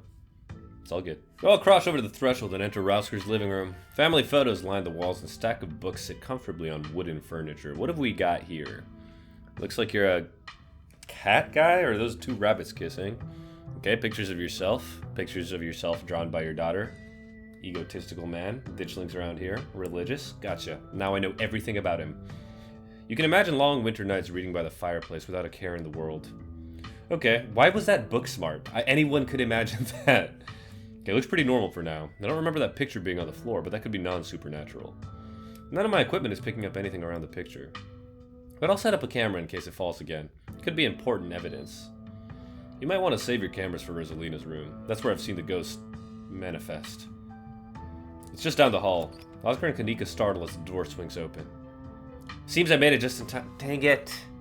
I'm still gonna go with Stella, I think. Let's get this show on the road. I don't have all night. Tabby! Great, she's here.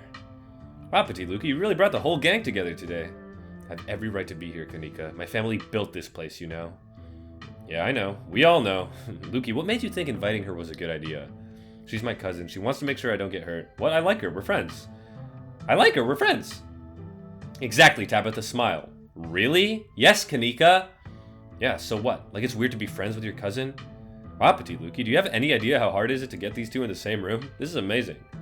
Yeah, amazing. That's a word for it. Sounds like we're in for an interesting night. I wonder if the ghost will even show with this many people around. Wait, is it just me or does it suddenly feel colder? It sure does. I definitely feel that. The temperature gun says it's actually a couple of degrees colder. But that's normal. Rooms and hallways are sometimes colder than the other parts of the house. Wow, a genuine cold spot. I gotta snap a pic for posterity. Oh, we're gonna see something in the pic, huh? Is that it? This isn't very scary. Wait, Rosalina, if the ghost mostly manifests in your room, shouldn't you have seen it? Lie. I feel a presence. Come on, ghost, let's see some real action. I'm gonna ask Rosalina the question first. I've only seen the stain. Dad made me switch rooms with him way before we moved out. I wasn't about to let my daughter sleep in a haunted bedroom. I spent most of my nights on the couch before we set up shop in the library. Even if there is something back there, I'm not scared of it. I'm mad at it. Okay. I'm scared, let's leave. Alright, gang. I think we'll cover more ground if we split up and search for clues. Maybe it's shy. I'm definitely splitting up, though. Oscar, are you sure there's really a ghost? We're wasting our time here. Oscar said the ghost is in Rosalina's room. Great, we found the ghost. Case closed. Good work, team. Let's do the gang thing. We're Fred. What do you guys think about that? Oh, if that's the case, then I call dibs on Tabby. Fine, but Petite Lukey's coming along, too. This is gonna be so weird. I don't know. My lover and my other lover. The three of us can search the least dangerous room. Like a bathroom or a closet. No, absolutely not. I think we know how that would go. Ghost or not ghost, splitting up is always a recipe for disaster. Yeah, you're probably right. If we discover a ghost here, we should probably all discover it together. That's not exactly the angle I was going for, but okay. Yeah, once we find a ghost, how are we gonna get rid of it? Like, how does one bust such a thing? Well, my ghost hunting kit has symbols from every major religion, assorted holy books, a bunch of salt, and some jars for ectoplasm. And if word comes to worst, we can always use the Ouija board to politely ask it to leave. Ouija boards are toys. The only power they have is scaring kids at slumber parties. I think I'd rather not take the chance. One ghost is enough to deal with. I don't much like the thought of opening a door for something worse. Wow, you've never been this superstitious, Dad. This ghost really has you freaked out. Okay. Oscar takes a deep breath before continuing. Let's head to Rosalina's room. Follow me. How dark is it in here? Oh my god. A ghost did that? Are we sure? That feeling again, like the mines. Like the door to the clinic. A dusty, suffocating, dizzying feeling. Something is in this house, though whether it's a ghost or something worse, you aren't sure. Whoa. I know. Gretchen is fucking licking it up. Licking it up. This is where I've seen it. It appears on the top left of the stain. Yeesh. That's gotta be tough to scrub out. Doesn't the county own this house? Do they know about the damaged carpet? Have you seen your house? I don't see how that's relevant. Weird. I'm not getting anything. It's not even cold. It's the same temperature as the living room. Nothing on the EMF either. Then your equipment is wrong. The stain is definitely paranormal. I've scrubbed it out too many times to count it. It just keeps coming back. It's just a stain, Dad. Can't we cover it back up? I don't mind sleeping in here. Let's get scientific about this. If you've scrubbed the stain out a bunch, maybe that's part of the summoning ritual. I've never heard of a bleach-activated ghost before. You don't bleach to clean a carpet. You don't use bleach to clean a carpet, Tabitha. Whatever. How was I supposed to know that? Not everybody gets to learn how to clean things. If y'all are offering free carpet cleaning, be my guest. Have you tried tearing up the carpet? Seems like a bad idea, but an okay question. It's probably just a rusty pipe leaking through the floor. No.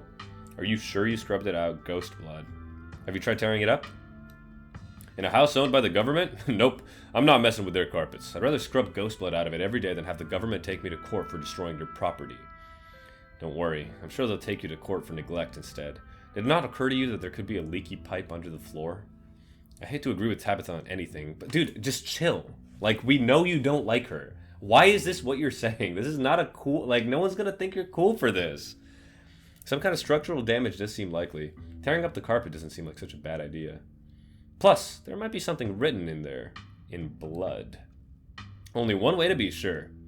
And she does it. Stella excitedly starts tugging at the corner of the carpet. Oh dear. You're doing the government a favor, really. What do we got? Attic. Boy. Attic. Boy. Basement is what I actually meant to say. Stella pulls back the carpet, revealing a hatch. The floor around it is stained in reddish brown. Okay. Maybe I don't want to sleep here. A hatch! Nope, nope, nope. We're going down there, right? Yeah, I'm a set. We're going down there, right?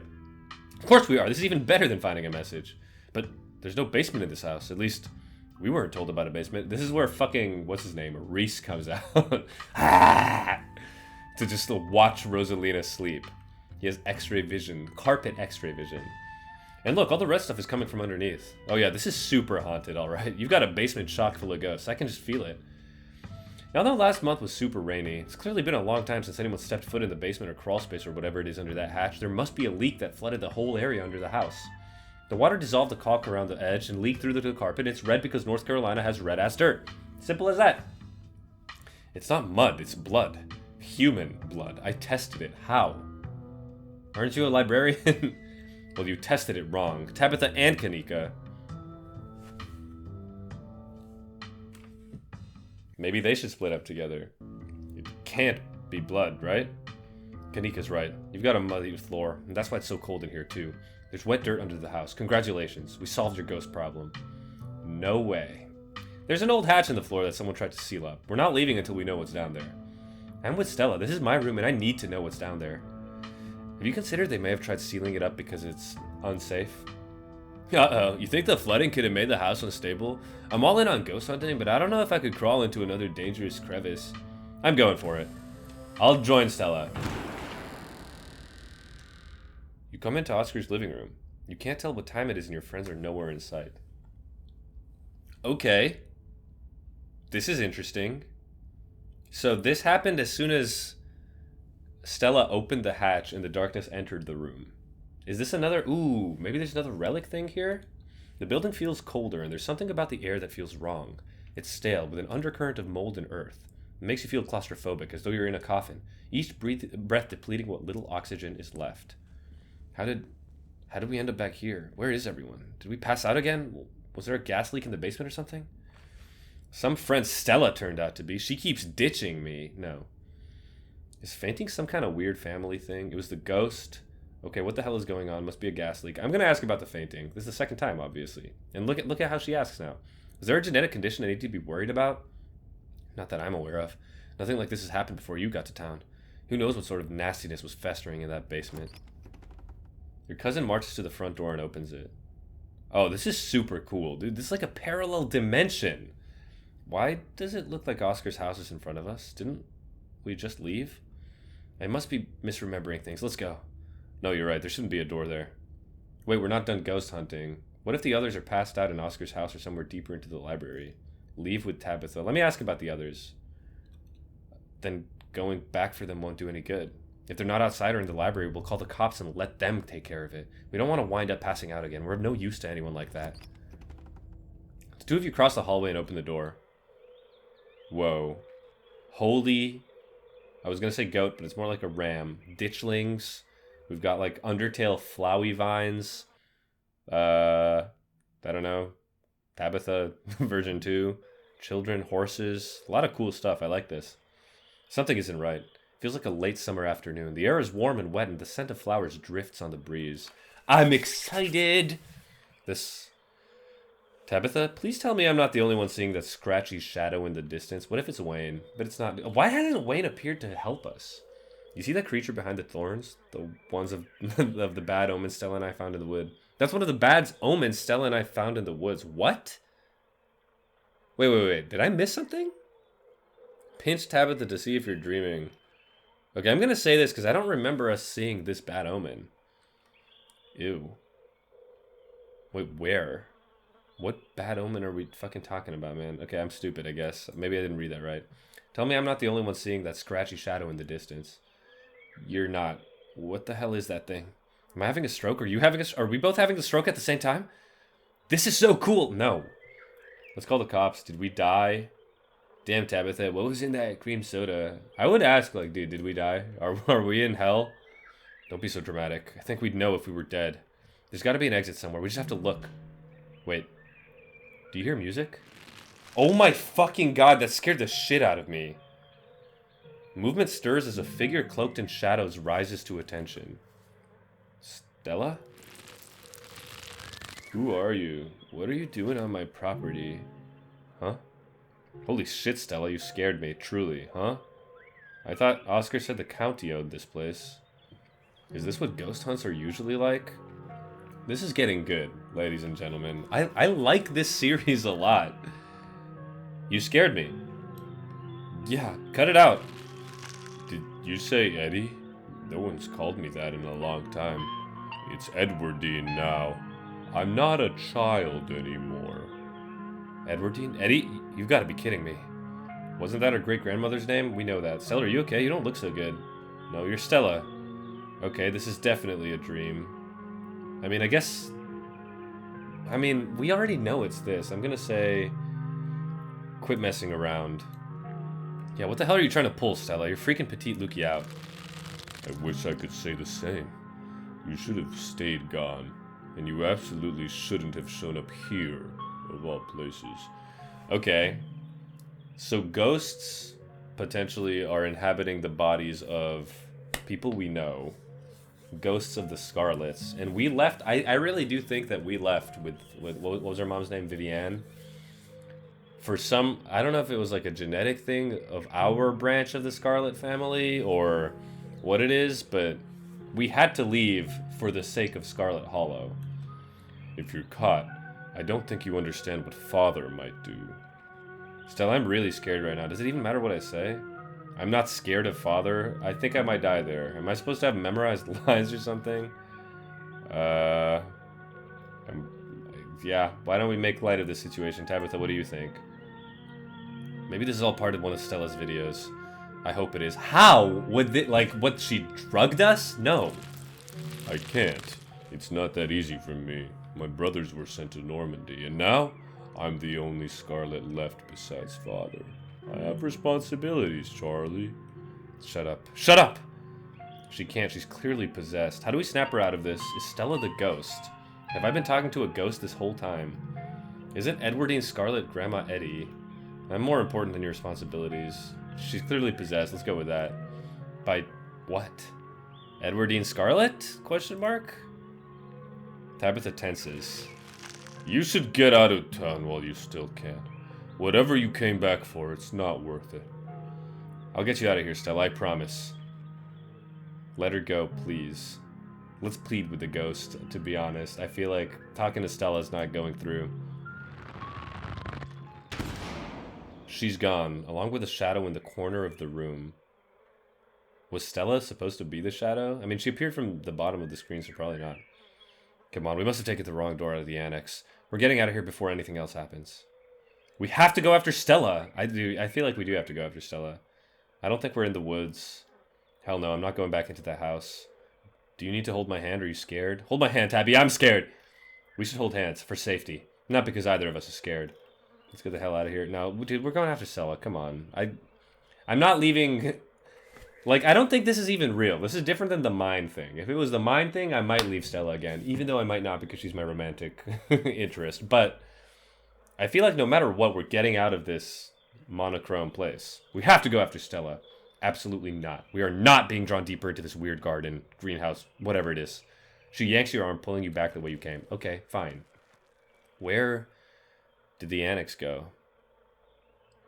Let's try the door. But there can't be anything behind it. It's just standing there. You ignore her, walking forward and reaching for the doorknob. Oh my. This is the estate, right? Bells ring as a cacophony rages outside. The door in front of you pulsates as figures unseen bang against it. The shaded figure from the garden sits in the corner, ever so slightly more defined. Who is this gonna be? Vivienne? Or Perlan? Vivienne? Someone from our family? Are you kidding me? This is messed up. We need help. God, please let this call go through. It's not gonna go through, Tabitha. Tabitha anxiously taps her foot as she waits for her phone to connect. Hey, it's... What? No, it's Tabitha. Didn't you see the caller ID? Stop interrupting me. Can't you hear what I'm... Your cousin is cut off by the dial tone of a disconnected call. Great. She couldn't hear a word I said. Looks like we're on our own. Oh my fucking god, again, dude! It's gonna be all of them. Your father has left town, Charlie. We're moving to a new house, okay? Are they all gonna be mimicking what's going on in the town currently? Like, things of the past are now happening in the present? There's that name again, Charlie. You should have just stayed at the library. I can't believe we're gonna have to rescue you again. What do you think it's like being possessed? Let's ask about Charlie. What a helpful clue. I'll make sure to write it down in case it comes in handy later. Good, we should be keeping track. I know you're being sarcastic, but it's a good idea. That's what I'm gonna say. If you wanna write things down, be my guest. But I'm not interested in whatever little mystery is unfolding here. Are you not shook, Tabitha? You're a hard body. I'm not gonna lie. Hashtag girl bossing again. I just want this ghost to stop messing with us and spit us back out into the real world. He can't come back. We've got to live somewhere else now. But that'll be fun, right? Charlie, was that my dad, maybe? Or my granddad? I don't know. There'll be new kids to play with. You can show them your little dolls. Hurry, sweetie. We don't have much time. I wonder if we should be paying attention to the symbolism in this room. I mean, okay. Why don't I say that? There's someone being carried off on a rail outside. I did see that, and I mean, obviously, I saw the goat as well, and like the puppeteer holding the cross. Ooh. Pastor? By any chance? That must be Charles Shaw. There's a mural of it in the library, which means that this happened right after the collapse of 1918. And the pickaxe is probably emphasizing this place's connection to the mines as well, obviously. You can have fun doing this yourself. No, she can't come. I never want you to say her name again, do you hear me? We aren't friends with the Scarlets anymore. Oh god, they're outside. Are those torches? We don't have time, Charlie. We have to go right now. Rosalina is whisked away, leaving you and Tabitha in the empty room. As she departs, the front door stops pounding and opens into a beckoning white void. We're in hell. We both died and we're in hell. I already said that! Are we supposed to be Charlie? Is Charlie the ghost? Who did you phone earlier? I don't care. Let's put our heads together. What do we do? There's so many ditchlings in here.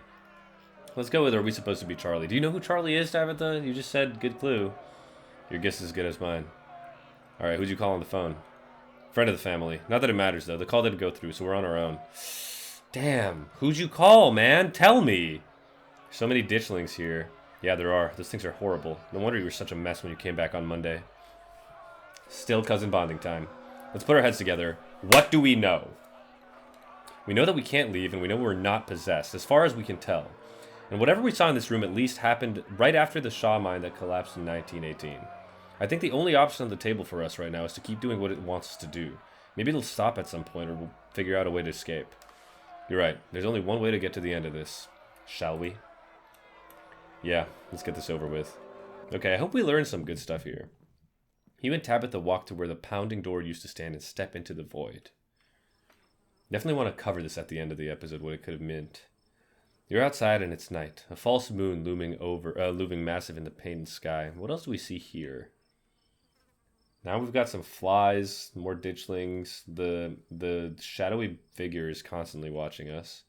The night feels thick and warm and insects lively. Their calls unnaturally tinny. Everything feels warped and wrong, like you're listening to a record fished from the bottom of a pond. What magic words do we have to say to get you to let us go? We're sorry, okay? Whatever our family did to piss you off. Whatever did our family do to piss you off so much? No, also not right. Whatever our family did to piss you off so much, we're sorry. Hello, Kanika. Looking the same as usual. You poor dear. I've been keeping track of you, scuttling around town like a tomcat. You've fallen hard for Miss Edwardine, haven't you? Okay. These scenes are out of order. This one must be after the garden and after the collapse. What? This one must be after the garden and after the collapse. How is that out of order? Am I stupid? Okay. I mean, let's say that. Hopefully we get a little more explanation. That's exactly what I was thinking. This has to be after he met back up with Edwardine. Okay, yeah? Oh, you mean like we're skipping? Sure, I understand that. Wait, what am I doing? I refuse to get invested in figuring out this weird little puzzle.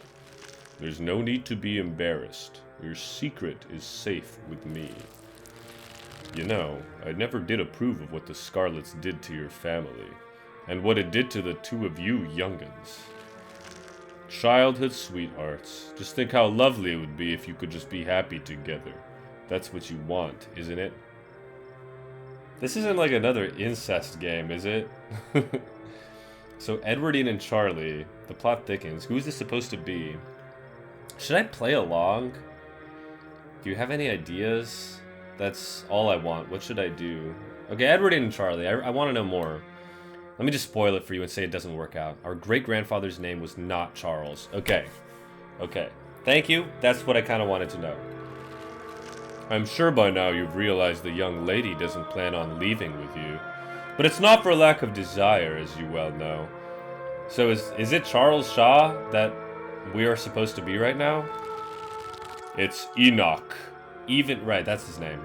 Even if you dragged her over the town limits, his hold over her would make sure neither of you were ever happy again. Just think of what happened to your poor mother and father. Do you want that to be the two of you? What do you know about Enoch? Okay, so we're Charles Shaw, presumably. We were in love with Edwardine, whose I guess husband ended up being Enoch. I'm pretty sure it was Enoch and Edwardine, because that was Tabitha's grandmother. Okay, we could explore. Has there been some kind of theme with the possessions, like who's playing what role? Yeah, that's what I was wondering earlier. Like, is there a mimicry of roles? Stella was Edwardine, Rosalina seemed to be the guy's mom, and Kanika is some nosy old lady. If there's a pattern here, I'm not seeing it.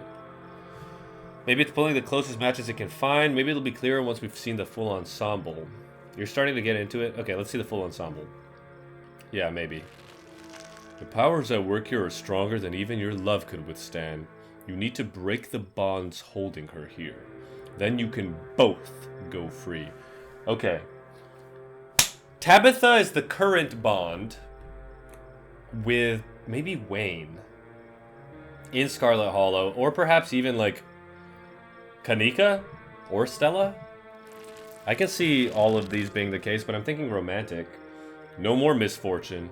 Not for you, not for anyone else bold enough to step foot outside the holler. Kanika minds handing you something, though her hand is empty. So, did our mother catch a bunch of misfortune after leaving Scarlet Hollow? I mean, we know she died, but we don't know how, I don't think. Everything you need to know is on that map. I can identify some of the plants in this room. Okay, symbolism in this room. Do we want to go with symbolism, or do we want to go with the plants? Why don't we go with the plants? I'm gonna do that. There's Jimson weed, monkshood, and what's either Queen Anne's lace or poison hemlock. Some pretty toxic stuff. And if I'm not mistaken, heavily associated with witches. Could explain the moon as well. Okay, so they're evil plants, how helpful. The moon could mean anything. It probably just means that it's nighttime. That's where you'll find them. You need her there.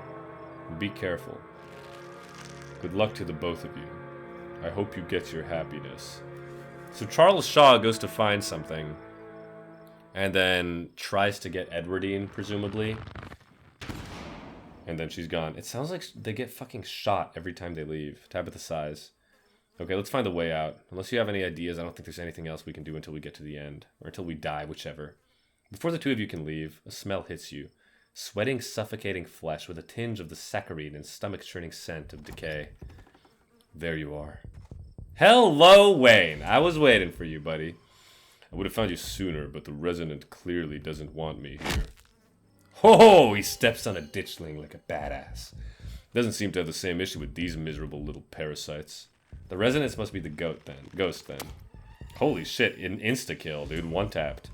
Bottom feeders always manage to slip through the cracks, don't they? Run or talk? No, talk, bro. Come on. How'd you get in here? Oh, hey, it's Tabitha's ex. Haha. Quick, Tabitha. Let's team up against him. Hey, Wayne, you want to figure this out with us? I'm gonna say that. I feel like he likes me, man. Don't talk to it. Let Petite Lukey speak. I'm no enemy. Don't listen to it either. What an unfortunate situation you've been dragged into, Lukey. I don't think that girl is any good for you. Stella? Was that her name?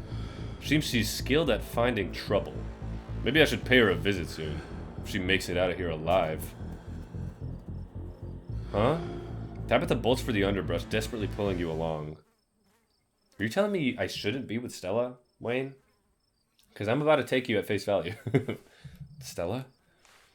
Hey, so are you still into him? Because I wouldn't mind shooting my shot.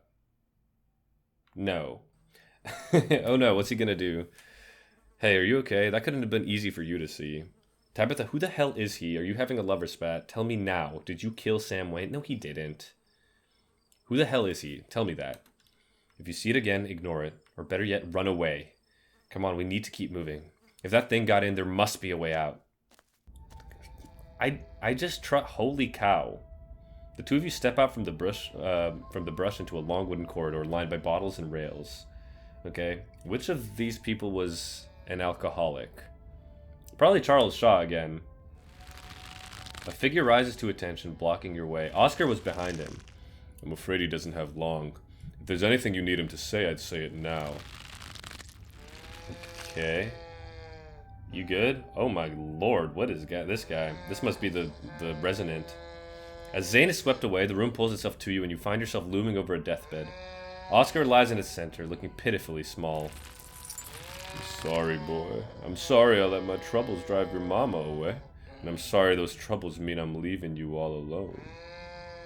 Bottles and rails. So this is the dad, played by a dad. Exactly. I'm saying... I mean, that was kind of obvious, I feel like. That they're this, not juxtaposed, but the same relationship on the outside. Let's say bottles and rails. There's liquor everywhere, and after the collapse, Senior was run out of town on a rail, hence all of the rails. Charles Senior. The goat portrait back there is the wounded lamb from the room with Rosalina grew up to be. Same as the goat head in the garden. As in Charles Jr. Charlie. Okay, so we weren't Charles Shaw. Right, because it was 1918. It had to be even older. So Charles Shaw, and then maybe we became Charles Jr. that was in love with Edwardine. Is that right? Is that timeline right? I have to like sit down and think about it, but I want to keep going. Yeah, that seems to sum it up. Jeez, I feel kind of bad for the guy. It's exactly what he wants us to feel, isn't it? Oscar looks so small and pathetic in that bed. Damn it, Junior. How many times do I have to tell you I tried to stop it from happening, but that damn snake Enoch went behind my back. I do think that it wasn't Charles Shaw's fault that the mine collapsed. I think that was way too obvious an explanation. So Enoch, was he the person that put all of these events into motion in the holler? No, what bullshit. Strike a nerve? Something on your mind? What do you know about Enoch, Tabitha? Dad, it's okay. I don't want to play along. I mean, I just don't think that these people are influenced by what we say to them. So let's say, what do you know about Enoch, Tabitha? Our great-great-grandfather. So, that's right, exactly. If that was Edwardine... well, no, maybe not. Or was he the mom? Or the dad? He was in charge of the mines when they collapsed. Besides that, I don't actually know anything about the man. You're right. I've been using that excuse for too many years. At a certain point, a man has to accept when he's drug his own grave. They may have run me out, but they didn't put the bottle in my hand. Still, they destroyed our legacy, boy. Both our names are cursed with that history. I'll be dead and gone soon, but I won't be able to rest. Okay, so Shaw and Enoch may have basically built Scarlet Hollow together. Not until our name is cleared. Not until you can pass on this name with pride. This is my only request, Charlie. Go back there. Tell people the truth. Try to find proof. I don't know what you'll have to do, but please. I mean, Charlie would be really old too anyway. He'd be a grandfather age to Tabitha and I know I ain't been the best father, but I'm no murderer. I'm so confused. I'm guessing this request didn't really pan out, yeah? Do you think that's why he was getting close with Edwardine? Oh. To try to insert himself back? No. So wait, this is after the scene with Rosalina and before the scene with Stella. That's right. I wish I remembered exactly what Stella's scene was. Hold on, let me think. Okay, so I went back and watched the recording. I'm pretty sure I understand what we mean by, like, out of order and skipping around now. Stella's whole conversation was, I think, in the future. From when Charlie visited Edwardine, obviously in the future. And then we saw them when they were younger as well. Basically, Edwardine ended up forgetting all about Charlie when he visited her at some point. I think that... Okay, I mean, what should we say then? We have to get the full story first. And obviously, I think that the ghost, or like the Revenant, or whatever Wayne called him, is Charlie showing us all of this. So wait, this is after the scene with Rosalina and before the scene with Stella. Yes, that is correct. The scene with Rosalina was when they were a little younger. Maybe our age, maybe even younger than that. Let's go with that. Do you think that's why he was getting close? No, it didn't really pan out. Yeah, I'm gonna go with that one. This was before the scene with Stella. That sounds about right. The scene with Kanika. I wonder how many more of these are gonna be. Damn it, boy. I may not have till the morning. Promise me. Promise you'll go back. And at the very least show that Enoch bastard what for. Stand in silence. And then he gets dragged down. I'm not gonna act as the ghost. Why would I do that? Because, I mean, it's kind of being a vengeful spirit anyways. Chill out, ditchling. You watch as Oscar's body seizes and falls through the sheets, taking the rattling pile of bottles with him. The ghost is so full of it. I agree. Your cousin steps forward and disappears through the hole left in the bed, leaving you to follow. I mean, I guess technically it's the ghost's only way to show us the truth. Ah, hello, Stella. So Stella is Edwardine. You and your cousin find yourselves crouched under a large table. Stella stares at you through an indecipherable murmurs, and shuffling feet echo from the ends of the table. I think I'm gonna be sick. They're so lovely. Are you sure I can keep one? You worked very hard on them. So these are the marionettes. So Charlie was a marionette maker. Have we been seeing marionettes in... The doll. So she keeps the doll in the estate. That was Edwardine's room where we're sleeping. Neither of them ever left the shadow of their parents, did they? Okay, I guess not. I don't think Charlie or Eddie really got what they wanted out of life. It doesn't justify what this ghost is doing, though. I'll try and keep it away from my brother so he doesn't smash it. Though I wish I could make it move like you can. And you could even do the voices, you know? You could probably make real money if you put on a show for people. They even possess Stellas out here trying to monetize hobbies. If we're nearing the end of things, do we have a plan yet? I'm not in it for the money. I mean, what is our plan, I guess? I guess I have a picture of what's going on now. Basically, Charles Shaw was snaked by Enoch. He loved Edwardine earlier in life. It was never going to happen because Enoch had his hands in like every pot and was a manipulator. He was a marionette maker, Charlie, and I think that he gave her a doll. When was this? This must have been when they were kids again. Because she asks, I gotta keep it away from my brother. If you're asking that question, then the answer is no. I'm waiting to see what happens once the show is over. A traveling show? And you'd want me there too? Oh, we could go to the towns along the beach. I've heard the Outer Banks are the most beautiful place in the world. Madeline Klein. I wish we could go back in time all those years and tell them what we know. Yeah, I mean, they're kids, definitely. That it doesn't work out. That's pretty sad. But I'm gonna say it anyway. Me too. Thank you, Charlie. I've always wanted to see the ocean. Yeah, it just doesn't work out for them, eh? There. Are you done now, Charlie? Can we leave? Everything crashes to a thunderous black before you or Tabitha can get in another word. Oh, Charlie, what happened to you, man? What are we doing? You're marionetting them, eh? I like the imagery. This is definitely my favorite episode so far. Save one. Gretchen. A single spotlight remains, illuminating a trap door in the center of the stage. You feel drawn to it. So what would the door be? We're the final performers, aren't we? Ooh. We gotta say that. Booksmart is like carrying this entire sequence. We must be. Which one of us is gonna open the door? I'll do it, dude. I'm opening it. I'll do it. You carefully step towards the drawer and open it. It creaks open all on its own. Oh god, this is so much worse than opening it ourselves. You and Tabitha are shoved from behind and tumble through the hatch. Okay, that's what I was figuring was gonna happen, like another one of these glyphs. And then Charlie says, it took some digging, but it's there. Is that Edwardine? The map was right. Yeah. That means there's hope, Eddie. Whatever it was that Enoch did, we can undo it. And then she kills him? We can be happy to... She pushes him down? Ouch. Eddie? And then she ends up killing him. So Edwardine... We asked about her today. She wasn't too nice, but it seems as though Enoch was the one that set all of the plans into motion. Oh god. I'm so sorry. Your cousin violently heaves into the void, but nothing comes up. There's nothing here. This place is completely empty. Whatever is it that Enoch did, we can undo it. Whatever it is Enoch did, we can undo it. What the hell is that supposed to mean? So Grandma Eddie was a murderer. That is true. Are we in hell? Maybe we're in purgatory. Everyone is missing and we're suspended in an infinite void. Holy cow. Do we start walking or what?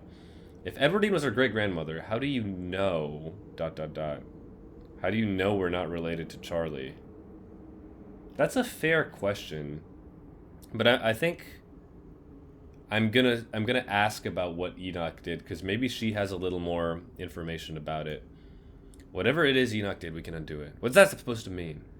Enoch died nearly 80 years ago. Does it matter what he did? Does it even matter if he framed Charles Shaw at this point? Who's left to be hurt by any of this? Hello. Okay, you got hit by a bat. Yeah, I know. God, what now? Okay. Do you repent? Do you repent for your crimes? Okay. This is bullshit, dude. Like, just the fact that we're related to the Scarlets does not mean that we acted in the will of Enoch. I don't like this.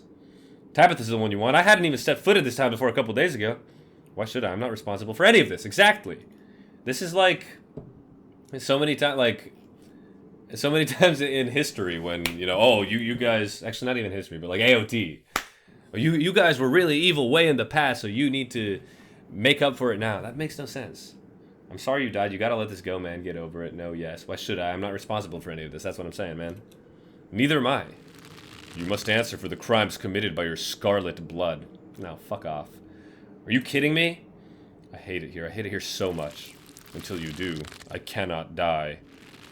I want to die, please. I've been alone in the dark for so long. All I can ask is for some of your years. To pay for the years that were taken from me. What are you saying? My life was stolen from me. I want some of yours. It's only fair. No, it's absolutely not fair. You gotta be kidding me. Neither of us had anything to do with what happened to you. The sins of the father are to be laid upon the children. Hell no. One of you must forfeit. It doesn't matter which. Bullshit. You're on trial here, aren't you? Advocate for yourself. Okay, I will advocate for myself. If you're putting us on trial, you need to give us a chance to present our case. Boom. But this is why you gotta be book smart, baby. It helps you survive. Hotness helps you kiss. Most important things in life. What else could I have picked? Talk to animals? Who cares about that? If you put us on trial, you need to give us a chance to present our case. Yeah, we have rights, you know. I take it you have a plan, then? Your plea is met with silence, but silence isn't judgment. Keep talking. Tabitha knew Edwardine as Grandma Eddie growing up. You're losing sight of things. Do you want revenge or do you want justice? You don't need anything from us to move on. Whether you realize it or not, nobody's keeping you here but you. We can't give you closure. The memories you showed us were rife with overblown metaphor and exaggeration. How can you possibly pass judgment on us if you're no longer anchored in reality? No. Why should the sins of our forefathers be passed on to us? Were Charles Shaw's sins passed on to you? Bang. More silence. Keep going. You don't need anything from us to move on. Whether you realize it or not, nobody is keeping you here but you. We can't give you closure. I'm gonna start with that. A fresh tension bubbles up in the air. You're almost out of this. And last but not least, we go with... You're losing the sight of things. Do you want revenge or do you want justice? Exactly. Let's go. Pathos. Do you want revenge or do you want justice? We can help actually right the wrongs of your past, but only if you let us go. The jury box is pulled away as you and Tabitha are brought face to face with the spirit. It's time for your closing argument. You hated the way your father destroyed your family. Don't become in death what you despise so much in life. You don't need to take anything from us. You've kept yourself as a prisoner here, just like you've kept us, and just like you've kept our friends. All you have to do is let go. After all these years, someone has finally heard you. We're gonna find the truth of what happened to you, Charlie. You can finally rest, because your burdens are now ours. It's just time to go, Charlie. That's a really hard one. I'm gonna say it's time to go. I hope that I don't lose my life for this. Silence. I think it worked. But okay. Makes sense. Why is this like lo-fi Super Mario World end theme? And then we go all the way back. So the ghost wanted to die this entire time and ends up, you know, relieving itself from the curse of staying alive. What is everyone else gonna be like when we get back to reality? All fainted as well? How real was all of this? I mean, Charles Shaw, okay, he was, I guess, like we said, duped by Enoch. But he wasn't, you know, absolved of sin himself. What was... Wait, so something was in here, though. What is it that we were supposed to find? Like, it should still be in the attic. I guess it's a relic, right? Yeah, it's a relic. Maybe the end of the game is going to end up being...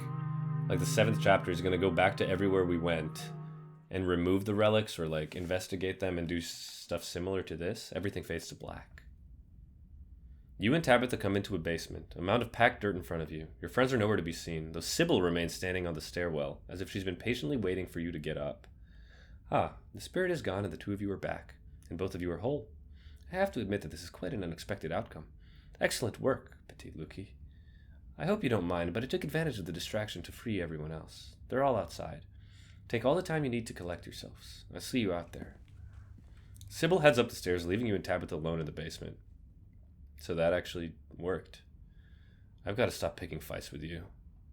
Yes, Tabitha, we're dope. Investigate the shallow ground. Let's do it. What is Sybil doing here, though? Before you go, you decide to investigate the shallow ground in the middle of the room. Tabitha follows close behind you and watches as you dig.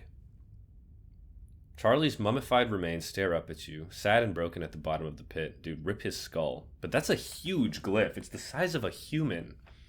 There's another stone carving down there, just like the one we saw in the mines last night. This must have been where the map took him. He looks so small. Did he shrink? What do we do about the body? Okay, this must have been where the map took him. Your cousin stands in a contemplative silence, whatever, she's thinking about it. We shouldn't leave him here, right? Maybe we could come back to tomorrow and give him a proper burial. I feel bad for Charlie Shaw. We'll see if you still feel that way in the morning. I don't want to spend another second down here if I don't have to. Let's leave. Come on, let's go. Let's just go. Yeah. Man, I couldn't have said anything about Sybil, really? You're outside. It's real this time. A cool autumn breeze blows small piles of dried leaves across the steps of the library. Finally! We're out of the fun house. I'm gonna go wait by the car. The last thing I want to do after all of that is talk to people. Tabitha doesn't wait for you to respond, pushing past you and heading towards the car. I'm gonna peace out too. Back-to-back encounters with my own mortality. I got a lot to ponder. See ya, Rosalina.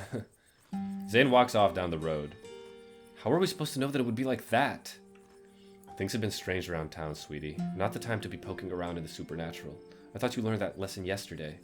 But magic isn't real. I mean, it's not supposed to be. God, that hurt. Everything is so sore. Luki, is it really gone? As soon as I saw you in that tank top, I knew it would... No. He might be zaddy, but I'm not saying this right now. It was a bit of a Hail Mary, but yeah, it's gone, and I didn't have to sacrifice anything. Nice. You're too modest. It's a considerable feat to be with a spirit like that. I can't believe you actually got us out of here. And you got our house back. I don't know what to say. Thank you so much. I'll do my best to make it up to you. I think that ghosts are actually real. I mean, I know that hard evidence we have. I don't know what hard evidence we have, but we all vividly experience the same thing. Stella's got to be over the moon right now. And she doesn't seem to be. Where is Stella? Kind of thought she'd be excitedly rattling off theories by now. Oh, she's just standing there by herself. That isn't like her. Is she okay? Hey, Stella, are you okay? I might ask that. I'll go talk to her, actually. Because, dude, Wayne is also, like, telling me to be sus. I'm gonna check in on her. You walk over to Stella. Oh, hey, Lukey. You okay? I'm so sorry, Lukey. I don't think I can talk right now. I'll call you, okay? Why are you crying? Is it because you know what Wayne said? She hurries off down the road. What if she's still possessed? I think she took the brunt of things in there. No wonder she's having a hard time right now. I mean, I guess she was Eddie, which means maybe she feels some of Eddie's like thoughts and feelings throughout the entire situation. Should we go after her? I'm starting to think Stella might be a bit of a flake. I guess she hit her limit. Remains silent. No wonder she's having a hard time right now. Should we go after her? I think she just needs some time to herself. Stella's never been the kind to share her burdens, and I doubt that'll change just because somebody goes chasing after her. If anything, it'd just make her clam up even more. She's a strong girl. She'll be okay. I'm honestly surprised she and Zane are the only ones heading out right now. You've all been through something awful, and each and every one of you needs rest. Especially you, Kanika. We don't want that cold of yours to get any worse. There was another carving in there. They keep giving me visions. I ran into Wayne in one of these rooms, and he vaguely threatened Stella if I kept poking around. Were you at all conscious that whole time? What was it like being puppeted? I'm not going to tell them about Wayne, but let's tell them about the carvings. It's a pretty weird coincidence, right? I wonder if those things are tied to everything supernatural that's been happening. Yep. Yeah, I wonder. One is a coincidence, but two of them on back-to-back nights? And if you and Stella are right and there's another one in the clinic? I'm sorry, I'm a little lost. You've been finding carvings around town and they've been giving you visions? I'm sure everyone here could stand around theorizing about this all night long. There'll be plenty of time for that tomorrow. Petite Lukey, if you have the time, I'd love to discuss these visions over tea, after you've had the chance to get some rest. Okay, so we'll go to her house tomorrow, and probably also break into Dr. Kelly's. I can't believe I let Rosalina go in there. How could I have been so careless? After everything she went through the last day, how could I have let this happen? You couldn't have known what was going to happen, Oscar. None of us could have known. I ran into Wayne, no. You tried pretty hard to warn us about things, Oscar. None of us took you seriously enough. I'm gonna say that. Well, I should have done a better job warning you. Should have known how bad it could have been if it could have gotten in there. Shouldn't let Rosalina come with me. Dad, what did I tell you? Stop blaming yourself. You haven't stopped me. If you tried, I was just going to sneak in after you. We didn't put a ghost in our house. This is not on you. I know you've both had difficult times in here, but the storm is past and everything's worked out. Things will start getting better from here. I'm not talking about Wayne. I'm going to ask if they were conscious that whole time. Everyone glances at each other. Yeah. I'm pretty sure we remember everything. At least up until Sybil showed up and snapped us out of it. What was it like being puppeted? They all glance away. It hurt. Why didn't I make Rosalina stay behind? I can't believe I let that happen to her. Chill, you already said that, bro. Dad, this might be the overwhelming pain and exhaustion talking, but shut up. I love you. You didn't do anything wrong, okay? I don't know. He could put a shirt on. I had no idea what I was going to say until the words were already spilling out. But I remember each and every one of them. It's like they were burned into my memory. You poor souls. I can't begin to imagine what you've been through. Do you know who you were supposed to be? Question mark? No idea. There was no context, nothing. But there was a weird feeling, like an overwhelming guilt. Okay, you were Charles Shaw. I was mostly just scared. I can't remember who Rosalina was. She was like an old woman, I think. I didn't feel any of those things. I felt... I don't know how to describe it. I felt powerful. Enoch? I should head back with Tabitha. And I should probably head back inside. It's starting to get chilly out, and there's still work to do to get Rosalina set up for the night. Don't be a stranger, and let us know if you need anything, Oscar. I will, thank you. All of you, again. I believe it's time for me to get my daughter home as well. But, Kanika dear, you haven't been feeling well. You need to get some rest. Okay. I'll see you tomorrow, Lukey? But I'm wired and I want to talk about stuff. Yeah, I'll see you tomorrow.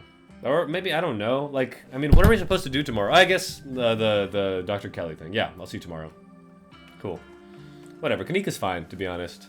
Stella I'm a little sus about now. Kanika warily tracks back to the general store.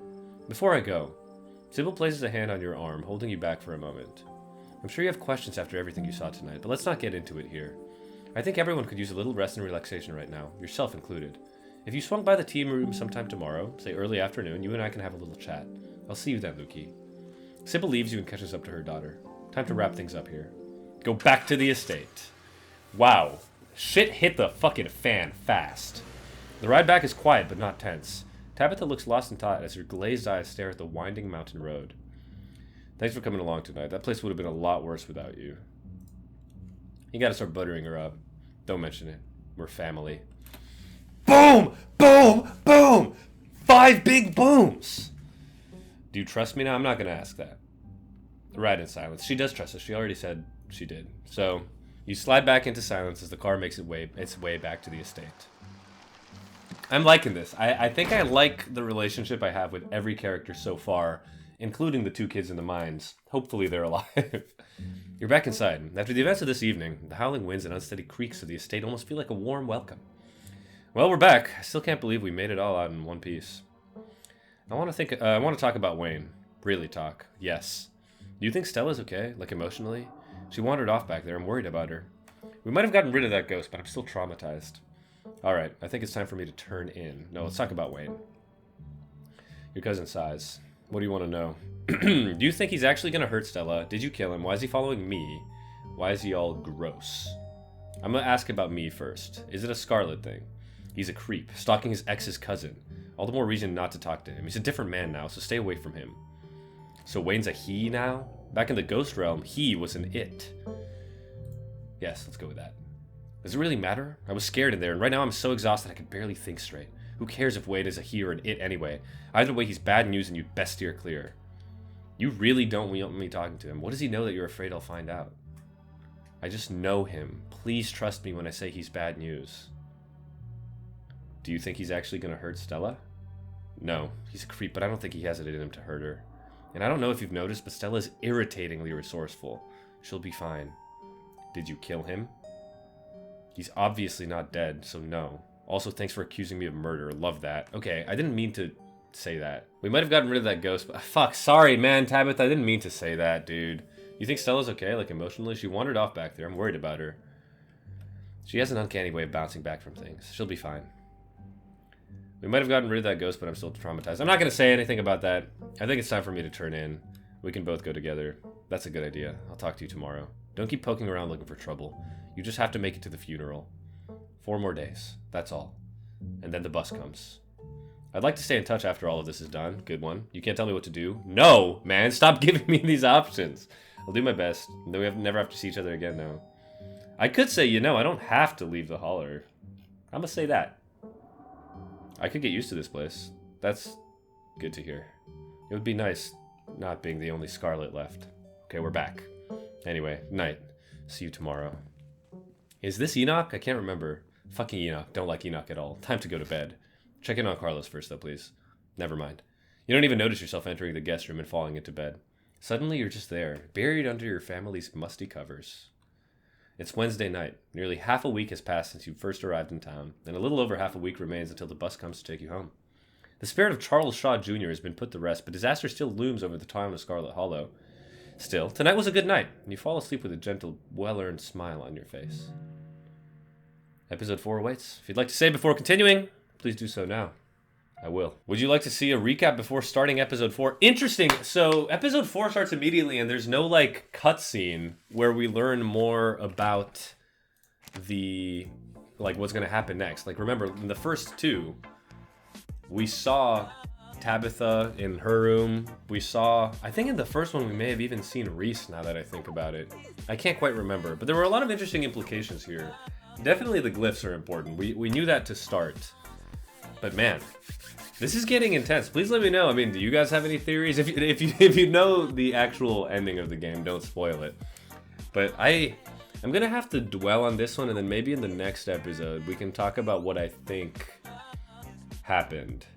I'm really glad that we covered the ghost the way that we did, and I think I have some general sense of why bad things are happening. But ultimately, if if you enjoyed this video, please consider liking and subscribing. Let me know what else you'd like to see, any games, any community discussions, one-off videos. Everything I do, ultimately I do for you, because it's a variety channel after all, and in that vein, go check out other videos on the channel. We have a whole plethora of things. I'm trying to make YouTube something special again, you know. Fun, entertaining, semi-intelligent, book smart, hot, all of the above. Infinite void. I love you, and goodbye.